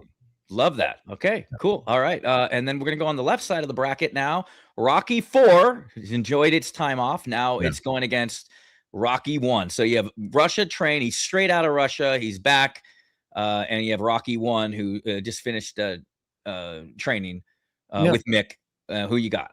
Now, it's funny because Rocky 1, you could look at the same argument. The reason why I kind of the same argument that I just had. I would say that only reason I would take Rocky 4's Rocky over really good shape, has the same tools that because Apollo had trained him already at that point. and he had gone through some damage though. Rocky had gone through less damage than that one, but I would still say Rocky 4 because he's kind of had that snow train Rocky, and he's also got more skills than Rocky 1 does. Yeah. And Rocky also, if you think about it, he's carrying with him. Everyone's there with him in spirit. Mickey's there and his training's in spirit. Yeah. You have Duke already there, and then you have Apollo. All of what he learned from Apollo. I mean, he's just a Voltron of boxing skills going against, at the beginning. It's like a veteran. A veteran Tom Brady would probably do better than rookie Tom Brady. I saw someone's answer. I'm gonna have a different answer than somebody for this final, and I see why they chose what they said, but I don't think it would be the same. Let's put it on the screen after you answer because I'm curious what you're talking about there. All right, so now we are in the finals. We'll go to the bracket one more time. We have a Rocky 3, Apollo trained Rocky. He's dancing and moving versus Russia trained Rocky 4. Who wins? Who you got, Kristian? And how does it happen? Rocky 3 wins this fight. Now this was the question. Rocky 4 beats all Rockies, who's ready to die in the ring. Right. Who is he ready to die against? Who is he ready to die against? Drago, because he killed his that was the motivation, was revenge. The motivation was revenge. It was Rocky 3 killed what if Rocky 3 killed Adrian or something? Rocky, if we were just going up against pure skill at that point and pure motivation. Rocky 4, Rocky was ready to retire. Rocky 4, Rocky was done. He was retired. He was done. He had just had that, and he lost that sparring match with Apollo in the ring. Came home with a black eye. We found out that he lost later on. He told Creed that he lost. He was done. He was checked out. So if you're taking that Rocky and there's no motivation to fight Drago against the guy who just got trained and beat Clubber Lang and had learned all these and has all the skills and doesn't have the same wear and tear that Rocky 4 did, Rocky 3's Rocky wins that fight. But how did Rocky 3 lose to Apollo Creed in that unsanctioned training fight? Remember, Rocky later tells Adonis that his dad won. Well, it goes back to so I just said, you weren't listening. I'm listening, but why are you saying that Rocky 3 would beat Rocky 4? It was before. There's the whole reason why I said that Apollo's skill was pretty. Apollo was always the better fighter than Rocky, and so that was the whole point of why I told you that in Rocky, the Rocky 2 Apollo, he lost because he fought stupidly. He didn't fight stupidly in the sparring one. He was always the better fighter. He was always better than Rocky, and in that one he won. But if you're putting Rocky's skills against Rocky's skills, that Rocky beats Rocky 4. My argument again that Rocky 4 could beat Rocky 3 though is his extreme training in the altitudes. He probably has a little more stamina than the Rocky 3 one. Who Rocky 3's training in LA. He's at the beach. He's with now you have Rocky 4 coming straight out of the mountains where he's training at a higher elevation. So when he's at regular elevation, he probably has more stamina. That's why I would say it's a matter of motivation, right? It's a matter of who it's like either one. They out of all the Rocky movies, those two Rockies had the best motivation. Yeah. So it's just a matter of motivation for that one. That one could go either way, but I'll give the slight edge to Rocky 3. Rocky 3 wins. That's great. I like this. I like being surprised because I thought that Rocky 4 would kind of billow over, but you make good points about that. So fans, let me know in the comments if you like that bracket. Did you like that? It's fun. Yeah, it was good. I had plenty of ideas for other ones. All right. So we are running a little behind. Luke, we're not going to do all of the Smets games. I'm going to pick the big ones. I did realize about the Smets games, Kristian, by the way. Did you ever watch the show Big Bang Theory? Yeah. You remember how they always had like the first scene? Jesus. Okay, the first scene of every Big Bang Theory. I hope this demonetizes your video. Such a dick. You having fun with this? You having fun? It should be working right now. Yeah, I know. You are working. Come on. I'm deleting that shorts folder right now. Surprise, motherfucker. Big Bang Theory always opened with like a cold open scene. And I feel like they're literally the Smets games. It would open with like, so who do you think would win between Indiana Jones and blah, blah, blah. I realized all I'm doing is recreating Big Bang Theory cold opens. But I do have some good ones on here, some banger ones. So the first one we're going to go with Luke. It's going to be who wins? Kristian, I'm just coming off watching Top Gun. I cried my eyes out. Who wins? Pilot versus pilot dogfight.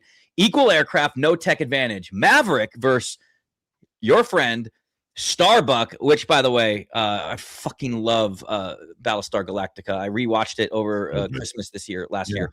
So good. But this is tough one. Maverick versus Starbuck. They're both an equal aircraft. Who's the better pilot? Who you got, Kristian? Who you got? This is gonna sound like, because of personal relationship, but I Starbuck, because of where they're very different. She was one of the few people who survived annihilation, right? Like, yes, Maverick's a great pilot and one of the best, but didn't have to do what she did in space. She's flying in space. He's flying, like, you put her in the atmosphere, is probably just as good, if not 3,000 times better. She's really good flying around in space too, so she knows spacecraft better. So I think the space pilot is going to beat the Air Force pilot every time. And she also has experience flying the many different crafts too. It wasn't just the snub fighter or whatever. That is curious. I was curious about that. Maverick takes a lot of risks, right? Yeah, and I feel like Thrace would make, Starbuck would make him pay for one of those. Like, even when Kelly McGillis is like, hey, like, you did take out that MiG, but you left yourself open to this. They would race each other and they'd probably bang afterwards. Yeah.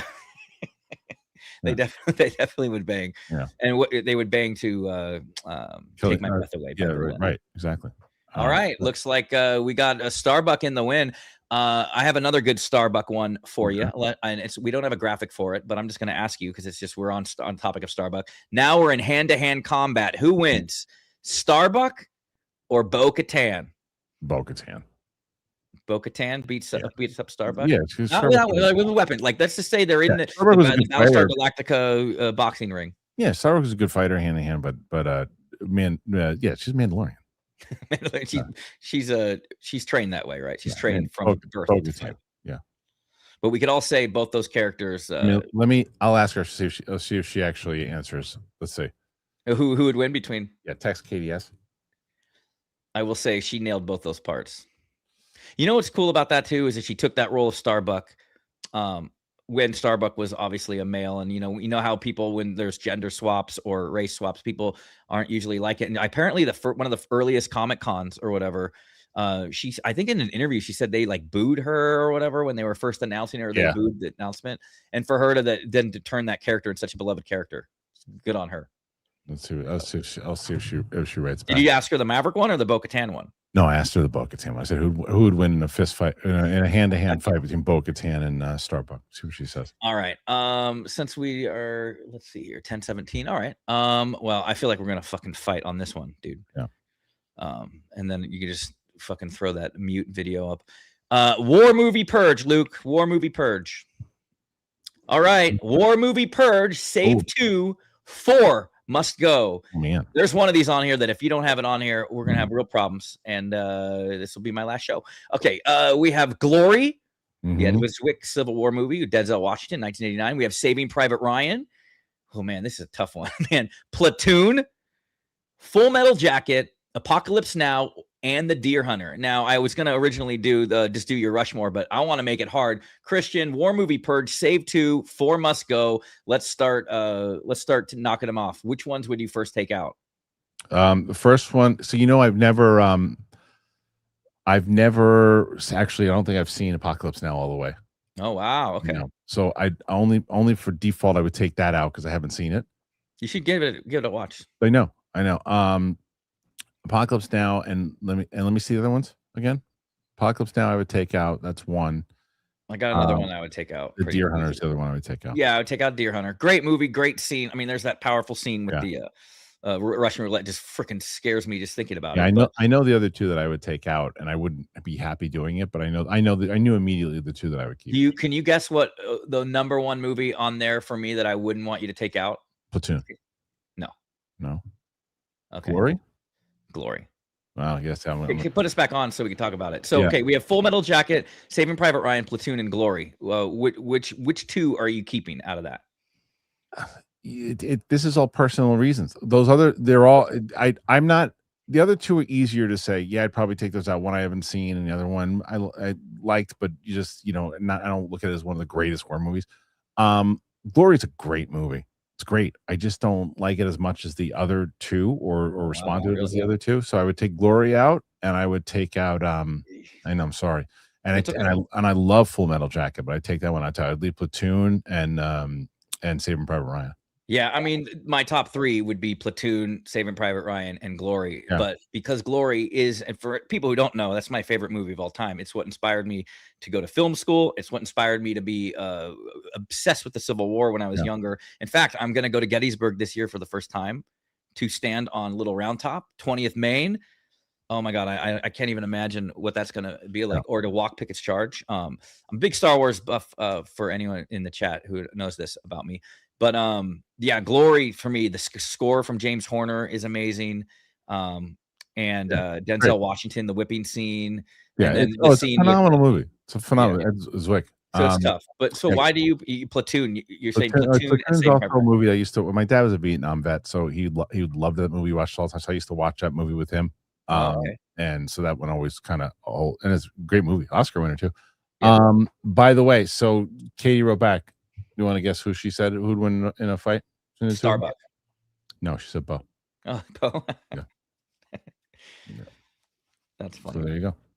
All right. So Glory takes a seat, but that would be the one. But I do agree with the other two, Platoon and Saving Private Ryan. Saving Private Ryan, that opening scene, they had a hotline. They established a hotline after it premiered for vets to call if the scene was giving them too much PTSD. And a lot of veterans that were on the beach that day said that it was very tough to watch. Yeah, dude, that's my favorite Spielberg movie of all time. Yeah. Yeah. Great score too. Yeah. All right. So yeah, Platoon, and I like it. All right. Let's see here. 10, do 20 one more and then get to the questions. Yeah, I think one more, and we'll have a lot for next week. I won't have to do it. Let's do okay. Yeah, we're gonna do this one because the other ones we've kind of already done fictional fights this week. And that one we can save for another one. Luke, we're gonna do the franchise's best movie. So Kristian, this might be easy for you. So if there's one that's such a no-brainer, we'll take it out of the running. Sure. Which franchise's best movie would you be willing to sacrifice and lose forever if it also meant deleting its worst movie from existence? Oh, now some people might not agree with some of this. And that Thor: Love and Thunder was a Luke special. He said that you hate that movie, so that's why we added that. I had Thor: The Dark World there, but wait. So, for which franchise best movie would you sacrifice forever if it means deleting its worst movie? So basically, you're deleting a movie. If you want to get rid of Rise of Skywalker, so it never existed, but you'd have to lose Empire.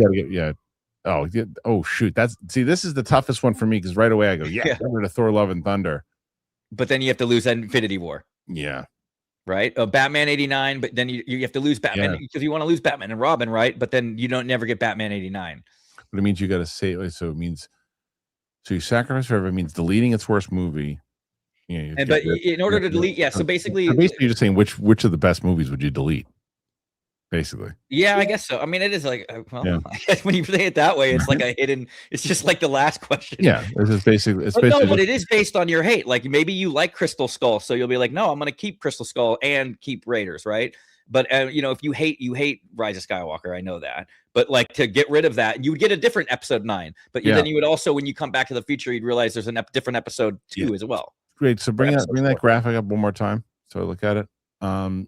I would say then for me, not an easy choice, but I'd probably Batman vs. Robin, losing Batman 89 because you still get. I think people just said the same thing. You still get the Nolan Batmans. Yeah, that's true. And then I wouldn't want to get rid of those other ones. I'm wondering if there's a different way of doing this kind of question to make it more interesting or challenging. Yeah. I'll figure it out next time. All right. Well, look, that was good. Smets is back. Comes back strong, and we already got 40 questions so far. Whoa. Got to get to some Roka right now. We're doing again the way the game works now is kind of monetarily. So whoever wins at the end of the week, monetarily is the said winner. So right now we got Kenneth Colton, who became a YouTube member. We got a stream on Friday, by the way, for YouTube members. Nice. Smets is back. Were you around for the IE? I don't think you're around for that. No. What's the IE? But thank you. I'm happy to be back, Ron. They said it was a jump the shark moment. We were talking about Fonzie. And Fonzie, it's A, and I wrote it. I read it. IE. I wish we could find that. So I think it was last Friday's show. What is this when people gift memberships? I don't get it. Like, so if someone gifts Kristian 5 memberships, then you give these memberships to fans? No. So he's picked out 5 different people, and then he gave 5 memberships to people. So that's actually a really big nice thing. What a nice guy, dude. We'll look at that in just a second. So he follows it up, by the way, with a food tech? How many? You could, if you ever give me the belt, you're going to give me a replica Futag Hami. I would. You could. I don't make want that again the if belt you anymore. you couldn't make that clip again if you tried. You know what? You know what? Maybe next week I'll try to do the same exact prompt and see. I think I still have it saved, and I'll just see like if it. Do it again. Do it again. See and see what it is. You should. Put I promise I won't try to fuck with it and say like make it quirky. I'll just put the same prompt. Do the same prompt. Yeah. Ron H. Kristian thinks Billy Joel is fugly. No, I don't.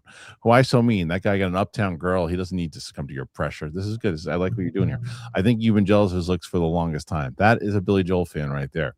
That's cool. That was good. So apparently he just buys the memberships and then YouTube assigns them in the chat. Cool. So randomly. Cool. Yeah. Live daily. So glad you're back, Kevin. Wednesday is quickly becoming my favorite day of the week. Look at that. Thanks. That's what Thanks. Kevin Now, I wanted. might not be on Wednesdays for like 8 weeks, but we'll see. No, we'll figure out when. By the way, I'm not. It'll be the not same to scare show. Anyone in the chat?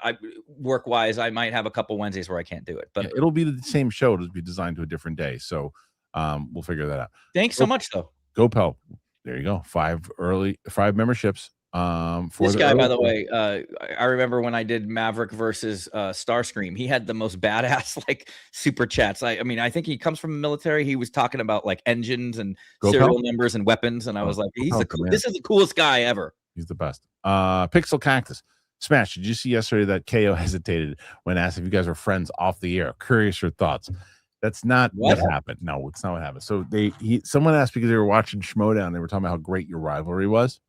And I think Mike was looking at AI sluts or something. He wasn't really paying attention to what was the question. And then so when the guy asked him, he's like, "Were you guys friends off air?" He's like, "Well, hold on, let me think about it." And then because he was trying to figure out what the question was, and Roxy's like, "Wait, Are Mike, you sure?" 100%. And Roxy's like, "Mike, you got to answer this question. You took a little too long. You see why Kevin gets so paranoid with you?" And he's like, "No. He's like, once the camera stopped, of course we were friends, but during that time there was a rivalry, but it wasn't anything personal. Like there were rivalries in the Schmodown where people genuinely hated each other. Like, dude, that wasn't you guys. I didn't know. My thing was when the lights were on, I was Smasher, but when the lights were off, whether I lost or won, I would just go up and like hang out with anybody. And I quickly learned early on, like, you can't do that. Because some people, they do need to, I obviously don't tell Peter. I don't tell Peter I was devastated, but like 2 minutes later, I'm in the commissary drinking whiskey with Gucci. Like, so it's like, but yeah, well, I hope that he likes me, man. For me, I wouldn't hesitate. Like he's a buddy. Of course he does. You watch the clip, you can tell his mind was somewhere else. Ron H. Affleck was the bomb in Phantoms, yo. Name that film. That was Silent Bob and Jay Strike Back, wasn't it? Name that film. We're gonna need a bigger boat. Jaws. What's that film? Human Centipede. Why that film? Yes, 100%. Ron H. coming in hot. Go Pal. I saw Immortals with Cavill and Frida Pinto from the first row, and it was just a general impression of darkness and gold. One day I should watch. I remember the Immortals. Yeah, I was hoping that movie was going to be better than it was. Was that kind of like it could have launched like a cinematic universe, like Clash of the Titan style? Yeah, but it was before. It was right before. It was either right before or right when Henry Cavill got Superman. Also. So yeah. Oh yeah. By the way, someone in the chat wrote Roka's channel. Someone said Sebastian Stan in his new haircut looks like Kevin. I get that. Whenever the movies come out, I always get my buddies texting me like, "Hey, you're in this movie." That's a good comparison. Yeah, I'd rather that than like, hey, I mean, I get a couple Wee Mans and Johnny Knoxvilles and stuff. But who do you get, by the way? Does everybody ever say you look like someone? To me, I used to get Dane Cook all the damn time, but Dane Cook? But now you look like Brad Pitt with your shirt off, guy. Look at this guy's arms, dude. Come on, let's see it. I can't even do it right now, can I? There it is. Yeah, that's better, yeah, bro. Yeah. So what was the other thing I was going to say? Oh yeah, and by the way, so that's part one. That also was Ming just launched his channel, and I'll put the link in the description again in the comments rather. Ming just launched his channel. He's already at he just passed 500 subscribers. He's at 502 subscribers. I looked now. He's got 2 videos on his channel. We just released our Invincible season 1, Nice. episodes 1 and 2 in today. Hopefully you guys watch it, because I haven't scheduled him again too, because I told Lucas I'm not going to schedule I'm not going to do Demon Slayer all over again, where it's like it's got to do well. And so right now it's doing okay. So I want to keep watching it, but I got to make sure that people are checking it out. I hope people will go and check that out. Well, you're the before and after photo, dude. Looking good. All right, let's see. So let's go to the next one here, and we're going to hold on. Is that it? Okay. Yes. Aquarius 7655. Question for Kev: you could co-host with any of the channel lineup on a permanent basis, who would you choose? Good question. Fucking definitely not Mike anymore. Perfect. Just kidding. Dude, I would pick Roxy, and I've talked about this with you, Kristian, off air and stuff, like her interview skills, and just I think even the timing, you watch that short, the timing with the way she like said like, but Mike, like you, that doesn't happen to me. Like, yeah, what I like about her is she would call me out on shit. She does that in real life anyway. Like she'd call me out on my shit, or I think that would be fun banter. I think all the hosts, by the way, I love Winston and Chris. And obviously, I do Roka. I'm on Roka's show with the Jedi Way, and I think Mike would be fun. I think it would be I think a lot of people would be entertained by that. I think it would be fiery. Yeah. But I think Roxy, especially if it was like on a long-term basis, just because I think the show's in good hands with Roxy. And again, I think that we wouldn't agree on everything. And I think, but the way she can like call you out, but not in like a disrespectful way, but like really challenge you, is something that I admire in her. So, and I think it would be fun. And I also just adore her as a person. So there you go. Roxy would be it, but all of them are great. Thanks for the question. Next one, Lincoln West. Kevin, your KOTOR channel is now almost 102,000 subscribers. KOTOR forever. There you go. Yeah, thanks. To be honest, my all of my numbers are kind of slower. Like I got to figure out a better way to balance. I'm not happy to be working on your stuff and stuff like that, but my other channels have been slipping a little bit, so I got to figure out a way to balance it or figure something out, because it hasn't been rising, unfortunately. But thank you very much. The KOTOR channel, that's the one. Yeah. And when someone says KOTOR is dead or slow, like, no, man, the fans still loving it. It's true. Dude, remember I told you, so my writing partner for the pilot, I told you she launched that Instagram. I was like, we got to get her to 100. She's at 150,000 followers already on Instagram. It's insane. Wow. It's insane. It's blowing up. So it's a good. That's just proof positive, without being spoilery, that you're onto something. If and without spoilery, with what's going on in the future, that's a good sign. But yeah, thanks. 102. We'll keep it climbing. I just got to figure out how my Stoma channel has just been really stalling, and I don't know what to do. But Gopal, have any first impressions of Motu come out? Have you not? I could have sworn that because I guess you're here so often. I could have sworn you were here yesterday. We covered that. That was the main topic of the show yesterday. We covered all the first impressions, and it seems like a lot of people are digging it. Is it? It seems like it. I missed my screening because of the strike. So I'm hoping that the new screenings come soon. Comic Lover. Oh, this is a long time coming. Smets, welcome back, you sack of shit. We missed you, bud. Thanks, Comic Lover 90. I appreciate it. I'm happy to be back, you sack of shit. Okay. This we need to clip out also. Armada, you and Ming had before at rap battle. So Ming had like a bunch of protein shakes before he came in, and in the middle of like he just like in the video you see him, he just goes like this, and you just hear like this elephant fart like, come out. Mike's pick it up. He does. Yes. It was so loud, it wasn't even close to the mic. And he does it like 4 times. He's laughing his ass off. And then at that point, I laughed so hard, I farted back at him. It was like in the middle of this whole thing on Invincible. It's actually hilarious. I would hate for Sam when she came in right after to do her what it felt like for poor Sam. She actually did come in after. We didn't say a word to her. And afterwards, we're thinking like, oh my gosh, she's gonna call us out. Like, but she did. Did something die in here? Yeah. It was he was stinking up the place. It was bad. All right. Let's see. Next one. And that is Mr. Nico 8 Soccer. Hey, gents. Kev, I'm with you with your movie seats, row C, all day. No one doing weird shit next to you around you. People act too dumb nowadays. I agree with that. I mean, my only negative is the chair is a little like above, but like, yeah, I mean, there was like 3 people in the Top Gun screening last night, but I've always been one, like, you go to the movie to watch a movie on the big screen, like you want to be surrounded by it. So, but when I go with my wife and stuff, I always get seats further back, which to me, I'm like, that's like the same size as if I hold my phone up like that far. Like, no, be surrounded by it, man. I was on the tarmac, dude. By the way, Mira Mesa, my daughter's a Russian daycare on Saturdays. I drive by that Air Force base all the time. So like when he's riding on the motorcycle and stuff. Does your daughter speak Russian? She speaks fluent Russian. Yeah, that's awesome. Yeah, she's more Russian than me. She can count to 10 in Spanish as well. But yeah, fluent Russian. Awesome. So her mom basically mom always talks to her in Russian. Yeah, it's just the thing. Smart. Like Smart. So that's what kept her up, but it's making her really smart in other things. And they say it's because her brain has just been this sponge ingesting things for so long that it makes them a little smarter. Now, I'm a parent. I'm going to always say that she's the smartest, but yeah, she's bilingual. And I got to get these AirPods so I can see what they're really talking about.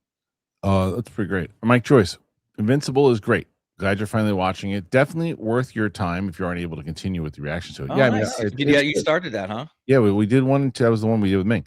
So we did that 1 and 2, and then we just released reaction today. I really hope that it does well because I'd like to continue watching it because I can tell it's a good show. But I also got to. I've never watched it. I could have done that. I guess I don't have time for it, but but on the side note, I stayed up last night after I got back from Top Gun. And then I watched a 35-minute Boys recap from all the earlier seasons, but I've been watching this season and the Boys finale. Are you into Boys or no? Are you into Boys, Kristian? You said that. I watched the first 3 seasons. I haven't seen season 4. Gotcha. I will say that the finale for me, it didn't suck. I loved it. I read a leak and the leak was like 35% right. But it threw me off because some of the early on was right. And I'm like, oh man, I know what's going to happen. And it definitely is not what some of those leaks have. I think that one famous leak out on Reddit is about 70% or 50% right. But I liked it. I thought it was fine. I mean, I'm done with that universe, for now. Yeah. But yeah, I thought they had to do a lot in one episode. But if you're looking for someone to get their comeuppance, it's a great. I think I'm retired from that show. I think I'm retired from that show. Really? Yeah, I would watch the final episode just because if you want to see how he will not be lost on everything that's going on. Not PLD. Ed kept telling me, "Yeah, you got to watch this. And you watch Gen V." I'm like, I'm exhausted. That's why there's a 35-minute video that just caught me all up, and it's the Screen Crush, and the shots of the dog would pop up. But aside from that, do you know the Screen Crush guys that do those repeat? No. Jess and Eno. Hey, Chris, did you watch the MJF interview with Ariel? I've seen pieces of it.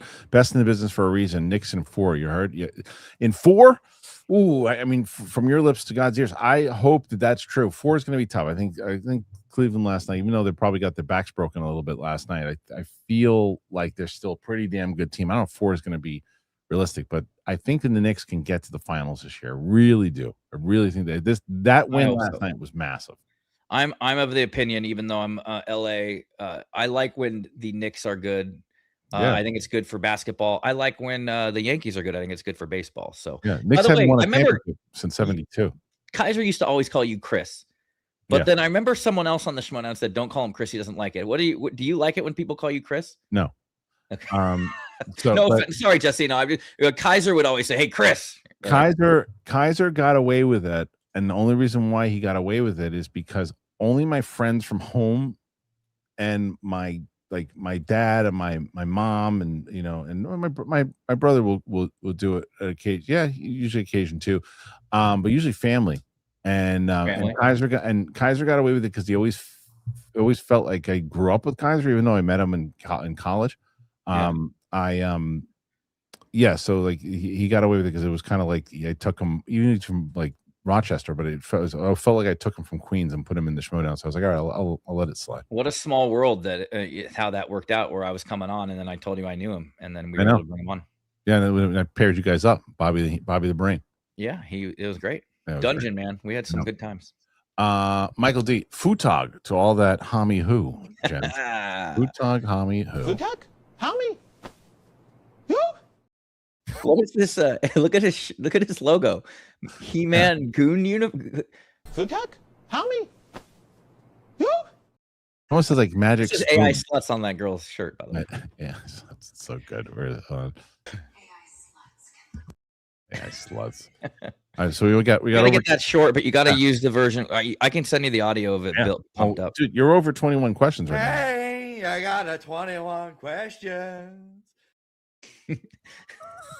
What's that from? This is why you have no room for my fucking graphics, because you have 50 clips. Yeah, but you got 21 questions. I think the fact that you got over 21 questions, that's pretty good. Hey, I got a 21 questions. 21 questions for you.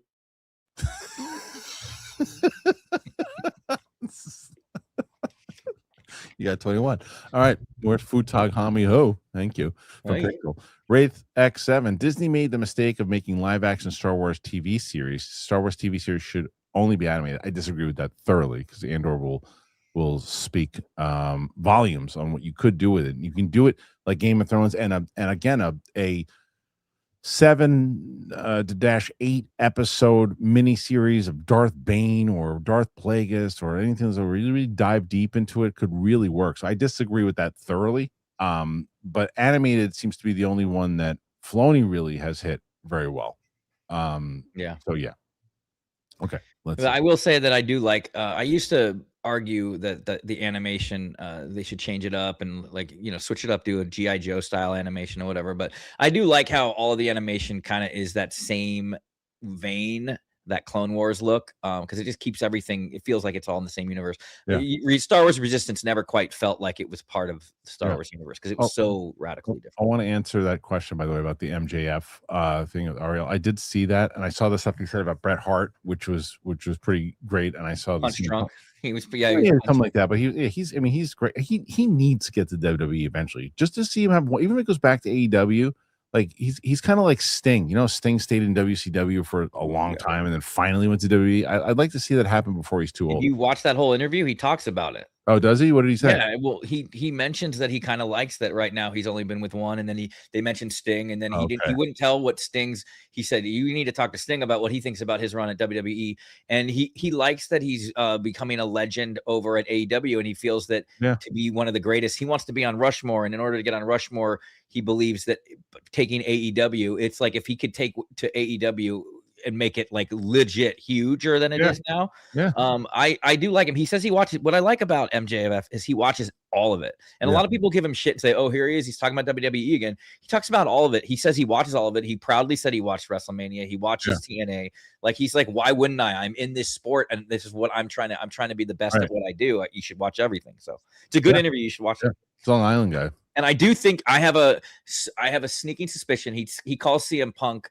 He calls him a cunt and says he's a piece of trash, but a great wrestler. I have a sneaking suspicion they're actually friends behind the scenes, and that one day when they come, they're building up money, because I think everybody understands that MJF is mostly in character in interviews, so like he'll just talk shit on anyone. But he was tough on CM Punk, and everybody was doing these stories about like talking shit on CM Punk. Dude, I bet you he's texted him and they're having a laugh because they know they're gonna make a lot of money in like 3 years. Yeah, at WrestleMania. Yeah, I think so too. All right. Let's see. Doilo Movies Man. Final trailer for Masters just dropped. And PLD. I'm sent it to me. I'm done. I don't need to see more trailers. I'm going to see the movie soon, so I don't need to see any more trailers. But yeah, I heard that another one dropped. We should make a short of that MJF thing. He likes to respond to fans. He would probably call me an asshole and an idiot and say I fucking hate him.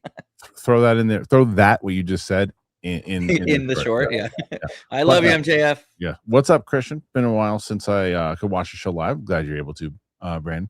Hope you've been well. I can't say I'm too surprised by your reaction to Mando and Grogu. Along the lines as your conversation with Mike yesterday about the movie, I'm unenthused to go see it in theaters. I've never felt that way about Star Wars. And so I used to talk to Brandon quite often on our one-on-ones that we'd have. And he was always like, he was just bummed because he used to watch, he was a Jedi Council guy. And we would watch these, and he was always hoping that I would just get back into that, like, excited for, Star Wars phase, and I feel like he's now starting to go into that same spot that I was in because they just haven't given you enough. But this is why I just argue with you about you thinking that TV can fix it. It hasn't. Andor was like arguably some of the best writing in any show. Yeah. And Well, it you're not didn't do listening any. It's not doing anything for their movie side. You're not listening to me. I'm listening to you. That's one series that the head of the company doesn't think is the right philosophy of how Star Wars should be run. So the rest of them are run like children's shows and written like them. So yeah, when you overpower HBO Max television with, Powerpuff Girls, Power Ranger stuff, it's like you're gonna balance it out to the bad. Let's see. Ron H. He-Man final trailer just out 30 minutes ago. Checked it out. I'm sold. I'll watch it with or without my kids. I want the power. I hope it works. I really hope it works. Can you play the full Futog video?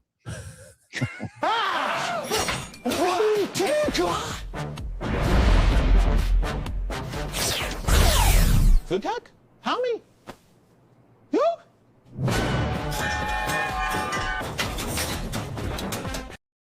the music too, man. I Music's can't great. tell. What does that music remind you of? Like some crazy like Japanese show? Dun, dun, dun. But my favorite's actually the last guy, the last clone. He's like this? Because he doesn't even say anything. He just goes like, ow, ow, ow, ow, ow. He's just barking in the corner. The Futog stole the show.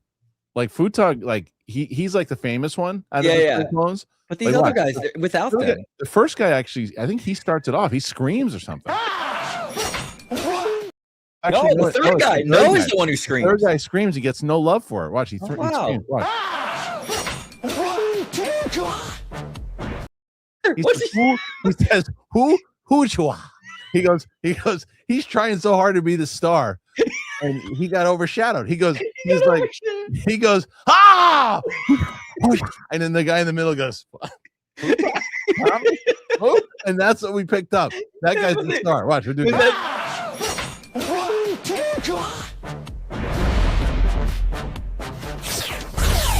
Futag? How me? You? On the middle basis says, He's even looking at the guy. He's even looking. The middle guy's looking at the guy to like look at him. Like he's. Oh my god, we could watch this video. It's like the Zapruder tapes, dude. Yeah, this is my. Okay, so let's get into the next one because we got a couple here. We have 52. Some nice ones here too. Roka's got some power ones. Again, the way we do it is by the end, monetarily, whoever wins the week is the winner. All right, so here we go. Oh, I'm a loser then. No, you're not yet. Haskell. Better yell. Shia's Optimus for Finn's Ray. Ooh, Shia had a better no yell. No. Yeah. The nervous talk is funny. Yeah, I would, but Finn had a good yell. It was just pointless. Yoshimitsu, Mando and Grogu is exactly for me. A dedicated Star Wars fan who's tired of the interconnectivity and every project being a setup for the next. Yeah, but the problem with that, Yoshimitsu, is that the brand is slowly dying, and you need it to get people excited outside of the people who just will see. You're a Star Wars person. You'll see everything Star Wars, and you're as I mentioned, if you were in a place where everything was hitting Star Wars, and then you do something like this of no interconnectivity or setting up anything or having anything mean anything, then that's fine. But right now, the brand needs some kind of excitement. It just doesn't have it. Jay Anderson, I would love a Vader or a KOTOR show. The issue is, I personally think that Disney doesn't care about the narrative-driven content and keeping things fun. It's not just Disney though. That's the thing. You have to. Disney has a lot to say with certain things they want to improve. We see that with the Kylo Ren thing.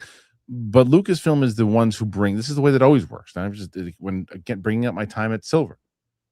Silver would bring projects that they developed in Silver, and brought them to the head of Warner Brothers, who would have to greenlight and certain things and say, okay, that makes sense. You're going to have it. But creatively, Silver came up with the package.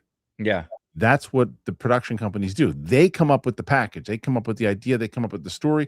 And then it's like, okay, well, who's involved? Well, this person's going to be involved. We had a meeting with Lindelof. He's going to do it. And it's going to be about this. All right, we can get behind that. We'll put the money behind that. Go. Right. But Disney doesn't come and go, hey, we want you guys to do a movie about so-and-so. And we want you to do it. But you're not wrong. They could say, now we don't want to go with a Darth Vader show. So that aspect of it is yes, but Lucasfilm has to come up with that premise in the first place, and I don't think that they have. I wonder what the Starfighter vibe will be. If there'll be little hints of darkness in it. I hope so. All right, let's see. Jay Anderson, gift your kids either a Wookiee, Ewok, or R2. Probably R2.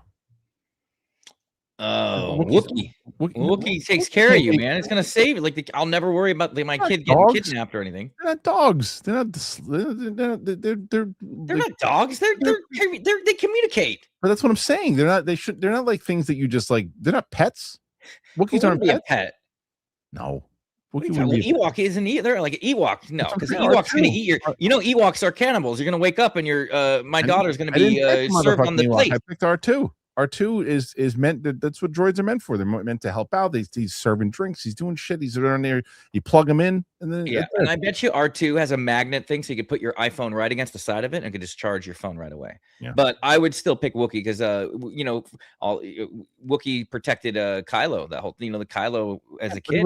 But he wasn't. But he was his friend. He wasn't a dog. It wasn't his gift. Have you ever seen the it's a comic and it's just a fan art. It's like a meme and it has Chewie aiming at Kylo right after Kylo killed Han. Yeah. And then the next panel next to it is a memory of him playing with Kylo as a kid. And then that's why he shoots him in the side and not kills him because he can't bring himself to kill Kylo because he raised him. Look, this is you. I don't want this. I don't want it as a slave. He would be our buddy. Life debt. It's a gift. That's a gift. It's not a gift. It's like all right. Yoshimizu, most quoted Star Wars line at home. Good food. Yes. What's that? Is that a Star Wars line? I don't, Good food? oh, good food. Yes. Oh. Yoda. Armada 8YT. Rock and roll, Hammy who. Even better. Yoshimitsu. Luke drops his lightsaber and says, I am a Jedi. That's a good one too. Nathan Drake. Yeah. I wouldn't mind a fun Star Wars adventure, but I'm worried because I heard the action isn't very memorable except for one scene. There's cool action. Like someone said, oh, you don't think it looked cool in IMAX? It looked really cool in IMAX. But there's only so much I can go, okay, yeah, the visuals are the whole reason why I'm actually enjoying this thing. It's like there was some good action, but yeah, it's not memorable stuff. There's nothing in there that I'm like, oh, you know what scene I'd really watch again? I'd really want to see this again. It's like, yeah, wow. Yeah. So you're not, will you see it again? I don't think so. I mean, like I mentioned this yesterday, Campy is doing this meet and greet here in Long Island, and you gonna go? I'll probably go to the after thing. If I can stop by after work, I'd probably go to the after thing. But I told him, I said, I don't want to watch it again. I'll maybe watch it on Disney Plus, and I know that I have to go to watch it when Sam's doing a rewatch. I'm gonna watch. I'll probably I'll watch it again. It's not like a movie where I'm like, oh my god, it's not like Last Jedi. I'd rather watch it 1,000 times over than Last Jedi. But yeah. Props to Campia. He wore a Smash Cancer hoodie one time on his show. I remember, Cancer. I remember, really cool. Yeah. Mike Choice, Misa Jar Jar Binks or Ray Who? Yeah, I mean, you know what might be a fun one is the most cringy ones. Maybe we'll do a reverse one of those, Mike. The most cringe moments, because there's plenty of those too. Ray Who? All right, let's see. So next one. Again, 57 thus far. Pretty damn good. Nathan, will Filoni get the credit if Mando and Grogu is a big success? He will get some of the credit. Yes, I think Favreau will be the one who gets the most credit if it turns out that it's a massive hit and it does repeat business. I don't think this is likely of a scenario, but if this happens, yes, because be like, okay, then whatever he's thinking in his creative narrative that he's been leaning on with Favreau, yeah, I think he will get success for sure, credit for it. I just don't think that is a likely scenario. Okay. The Little Yankee, appreciate the Star Wars gauntlet. Hashtag futag to all. Thanks. I had a fun one with that. I'm trying to decide whether it's more fun and for shorts too, if it's better, like when you had Mr. Perfect run the gauntlet for a long time, or like when we had the Dark Knight. Is that more fun where you pick I Am Your Father and then you try to challenge it with all these other ones? Or is it better where I'm arranging it where someone's in the lead for a while and then it loses the lead? I got to decide. What do you guys think in the chat? What's more entertaining for you? They're fun though. By the way, I want to props to both Sam and give me all the names here, PLD. For the we had we do the clips, not the clips, the Sam and MK, we've been doing the time codes for and fans have been enjoying it, and it's been such a lift of a burden off of our shoulders. So I want to thank Sam and Sam, like the Sam that you do. No. Sam from one of our. She lives in New York. Actually, she's one of our. She every day she's in here. She's in the Discord. She's awesome, loyal listener. Awesome, Sam. Thank you. Those really do help the algorithm so too. much, and they help Jonathan clip out stuff too. It's basically every time code you add adds a different searchable thing. I mean, that's what they're supposed to say. Just got home from a 12 a.m. screening of Mandalorian in Australia. I found the movie to be very safe, fair, and therefore a bit boring. Fair. Not much to discuss other than your favorite fight or favorite Grogu moment. I wanted more. You're okay. That's when I mentioned my friend Dan. That's I think there's gonna be two sets of people here, Caleb, that are very similar to me and you. You and I went in looking for a little bit more out of Star Wars, and we got your assessment of it, which we're both on the same page. Then there's going to be people like Dan or Roxy who are going in for NPLD. I'm going to bet $1 million that PLD likes it because he's going into it because he just wants to have fun and he just wants to have an adventure and he doesn't care about furthering the brand at the moment at this. And not that he doesn't care about it, but that's not the intention of why he's going in for this one. And so I think that if whatever philosophy you're on, that's how you're going to enjoy the movie. And I'm with you, Caleb. That gives me hope though, because I went into Solo thinking that, I remember at the theater, I had a good time with Solo. I was like, even I had to let go of my thoughts on just the appearances and whatnot. Yeah. But like, I just had fun. I remember leaving like, that was fun. I don't think you're car gonna race in it. And, I don't think you're going to like it. I think you're going to be looking for more after hearing your stuff. I think PLD will like it. I don't think you'll like it. Okay. Yeah. Go pal. That said, we know how well Christian picks fights. You got to pile on for now on that one. Got to pile on. I do think if the music's not good, also to go back to that, the music sometimes saves a movie for me. So. Yeah, look. It's got some of the Caleb. I'm curious what you thought about the music because like it has like the Mandalorian theme, but there's other times where it almost seems like this 1950s kind of music that was similar to what my issue with Rogue One initially was. Right? It's like and it's like it was so loud. I'm like, is Jabba's theme in it when you see Rhoda or no? Nah. They're afraid to use old themes. Big Bang OT4. Should they jump 100 years to the future with Grogu as Jedi Grand Master? He can continue the Jedi legacy with memories of the old Jedi Order from prequels.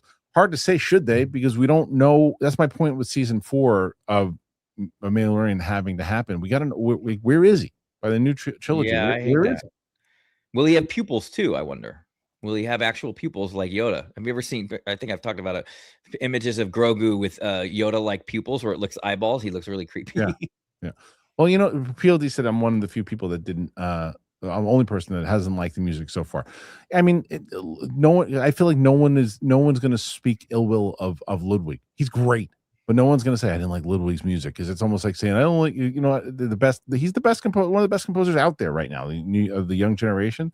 Yeah, it didn't work for me. I just thought it was jarring. So yeah, but maybe most people dug it. Big Bang, should they have sequels as alternate timeline? I mean, they could do that, but I just feel like you piss so many people off.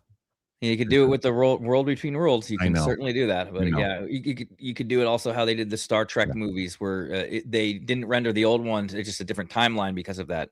The Star Trek 09 did a great job of that, but yeah, it pissed too many people off. You got to live with it. Sherlock, Kristian, you said recently you've been coming around on Bill Maher. I'm just curious to know what made the turnaround happen, as I've been coming around on him as well lately. It's not so much that I've been coming around on his personality, because I still think he's really pompous. But it was new rule. Yeah, no, it's my thing is that I really applaud him in how he's approached the UAP topic for sure. He went in open-minded on that, on certain things. On things that he talked about and people that he discussed with it. But I also like the idea that he's able to go after both sides of the aisle and not afraid to do it and go right into the middle of certain things, even though he'll get bombarded by one side if he says one thing against going. And his philosophy of going against your team is not the way to do it, because if you go against your team, everyone turns against you. He's like, fuck it, we're not on a team. We got to that's what I've come around on. That philosophy in general, no matter who it is, I've said this a million times over, and I've talked about it many times over. I hate politics. I hate the right side. I hate the left side. I hate it all. I think it's all bullshit. It's what tears us apart at the seams. I'm not saying on ideals in certain things on both things should be celebrated. There should be ways to express it. You should be able to have conversation, but we don't. Social media has made it a lot easier to do that. We destroy each other from the inside, and nobody cares. The politicians that you applaud for and like, yeah, I'm voting for them. They don't give a fuck about you. They wouldn't piss on you if you're on fire. One thing to seen on, and this has been on both sides when there's been a violent crime, whether someone's been assassinated or attempted assassinations. I've seen it from friends of mine where they're like cheering that on, like that. The politics have created now a sense where people are like rooting for violence to solve it, and just don't think that's the right way either. It's kind of scary. Yeah, no, it's true. It's true. Yeah. All right, let's see. I don't think anyone like deserves to, be like murdered in front of their family. 100%. 100%. Okay. Whatever you feel about that person, but yeah. 5 memberships from GoPel. Thank you, GoPel. Nice. By the way, at any point now, I might have to go, just so you know. Okay. I'll just let you know. All right, Thomas Newman is composing Starfighter. Thank you. Oh, cool. Yeah, that's a good one, actually. Ron H. Exercise class was canceled, and I was asked by a trainer not to toke before class, so now I got to catch up. Wonder Weed Powers activate. Here you go. Do it. Well done. Jader, what's up, Jader? Hey, man. Darth Jader. Love you guys. That's it. That's the chat. Great show, gents. Hopefully we see each other more soon later. I love Jader. Jader's still one of the like. If there's a list of like 10 competitors that still, now that I can't get the matches and do things for them, that still reach out and talk, Jader is one of those people. Yeah, same. He's good. Yeah. Good people. Buckeye. KH got those just at a 4-year bid muscles. Thanks, man. I'm trying. Bobo Baggins. I was wondering if Kevin ever watched Maul. What are your thoughts? Also, how do you feel about Kriya? Her and the Exile are underrated. Did you like that? Kriya is one of the most appreciated character. Well, I mean, actually really appreciated. KOTOR 2 has some really good. KOTOR, by the way, Knights of the Old Republic, has some really good storytelling. And the Exile, that story of the Exile also, which followed Revan off to war and did some crazy, I don't want to spoil it, but there's a reason why she, or you can play he if you play the game, is an exile.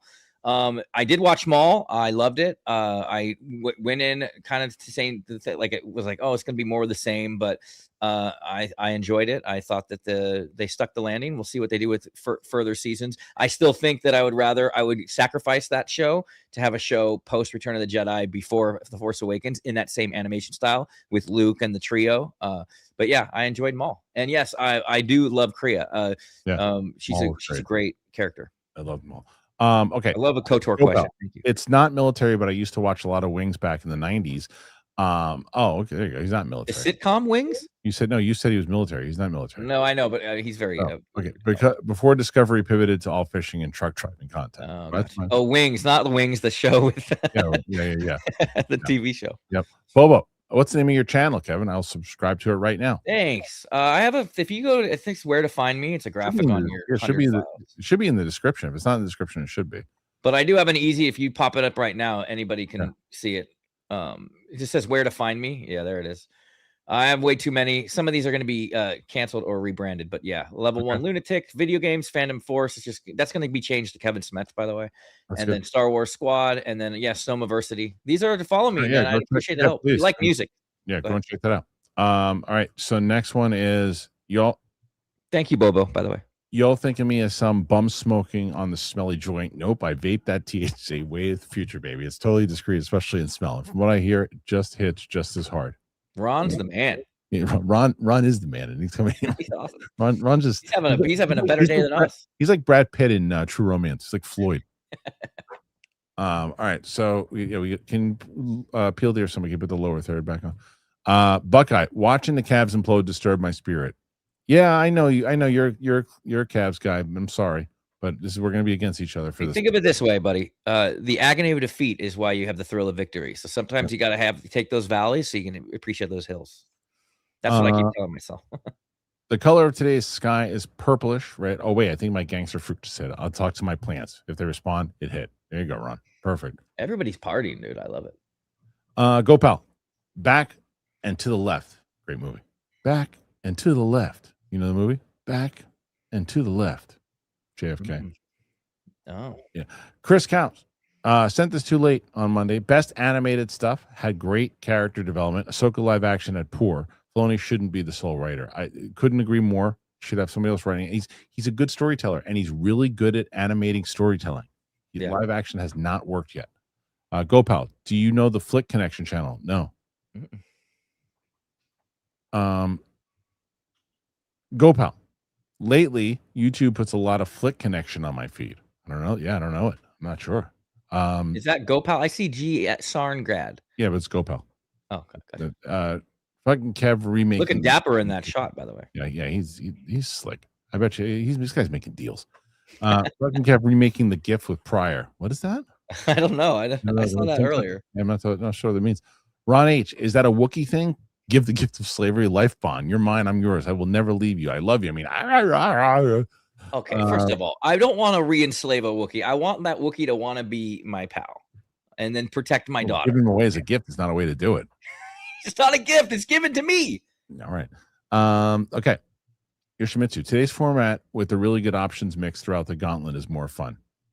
Today's format with the really good options mixed throughout the gauntlet. Oh, cool.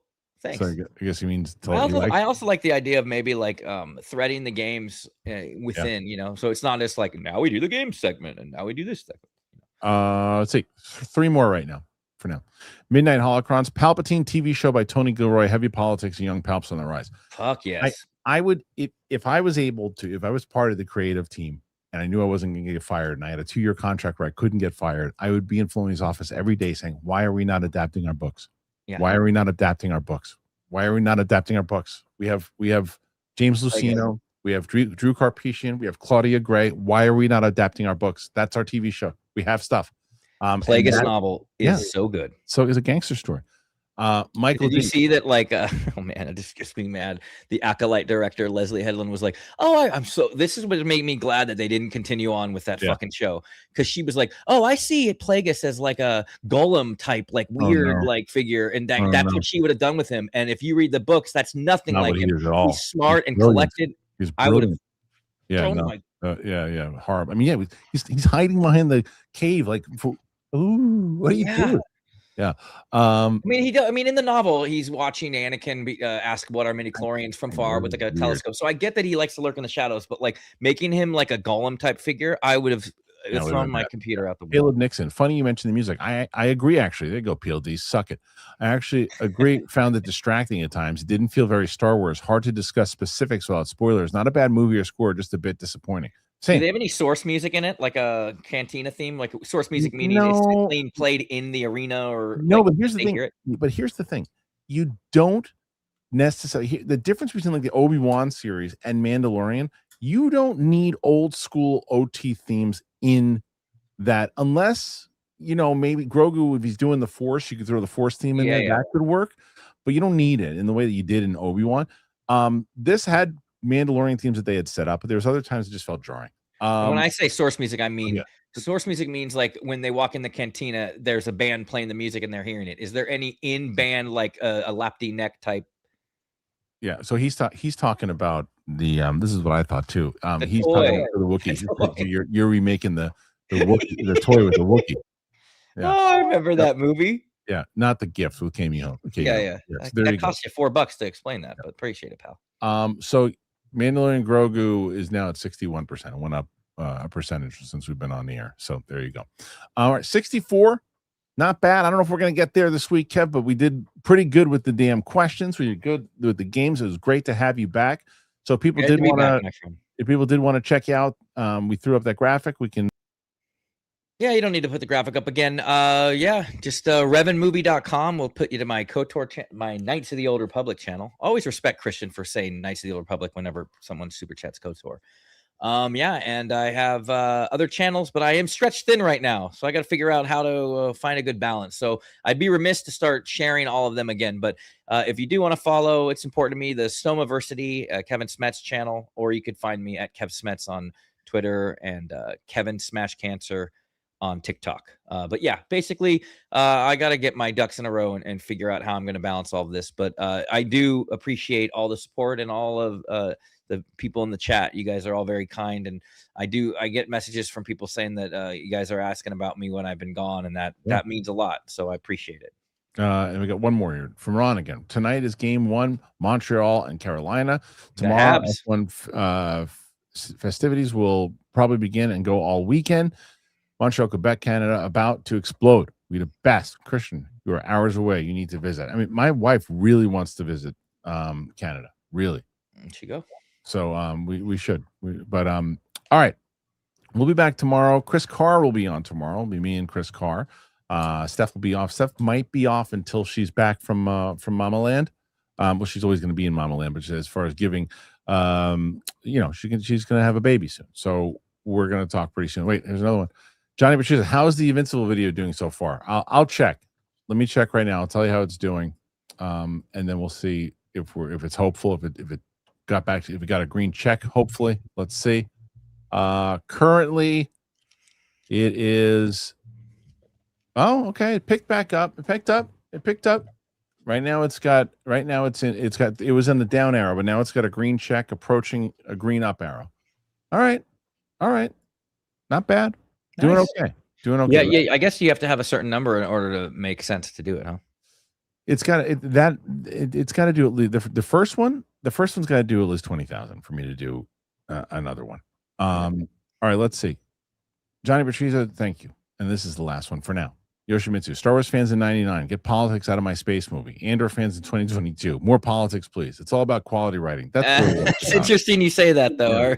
Yeah. Remember, I mean, the first sentence of the Phantom Menace crawl, the taxation of trade routes is in dispute. Was like, what are they doing? I always liked Star Wars politics. It's just a matter of how it's done. Star Wars has always been about politics. It's always how it's done. So, you know who didn't like politics? Fucking Revan, dude. I know. So he didn't have time for that. He had time to save people. Yeah, I really hope that they do it eventually. I will say we have a script for our prequels, and we're still going to animate them eventually, but cancer actually paused all of that. Mm-hmm. But dude, we have a script about him in the Mandalorian Wars, and it covers 3 movies that will cover his fall, and it's really, really good. So, by the way, and speaking of that, I don't know if and this is something I'd like to see them do more of. I do check out from time to time. I told you, I don't think that the AI Star Wars is there yet. Like the look's incredible, but like some of the dialogue, it's just like, again, why are you doing that? Please don't do that. I know that I'm supposed to be here. Great. But the Skywalker Stories did the scene with Darth Maul and Obi-Wan. Did you see this? Where he dies? Where he dies from Rebels? Rebels? From Rebels. It's so good. It looks great. This is the scary thing, Kristian. It is the worst it'll ever look now. It'll look better 6 months from now, a year from now. It's true. And he dubbed the actual dialogue over the voices. So it's not AI dialogue, it's Rebels dialogue. Oh, cool. Over it. You have to get past that because it's clear and it looks a little off. Like my wife didn't know it was AI at first, and she walks in, she goes, "This is terrible acting." So but the look of it, I mean, Alec Guinness, it's pretty crazy. I recommend people, if you want to see the look of it, just go check it out. Anyway, all right, we'll no more super chats. I'm getting called in for work right now. So get out of here. All right, we'll see you guys later. Thank you, Kevin. Thank you, PLD. Thanks, Luke. Thanks, Jonathan. Thanks to everybody who helps with the show. Thanks to Kevin for doing some of the shorts that we're going to see a little later on today. Really appreciate you guys. We will be back. Make sure you go and check out that Invincible reaction if you haven't seen already. I'll be back tomorrow. Tomorrow's Thursday. Yes, tomorrow with Chris. Friday will be House of the Dragon with Sammy. Yep. So we will be doing that. Thank you to Sam and MK for doing the time codes. Really appreciate that. And that's really it, guys. I think I'm gonna look at I have a Sopranos reaction that I did with my wife, and they're gonna edit it. I'm gonna see how it turns out. Potentially might run that. Don't know yet. Not sure. But that's about it. Thank you guys. Appreciate you. And we will see you on the flip side. Did you shit in there?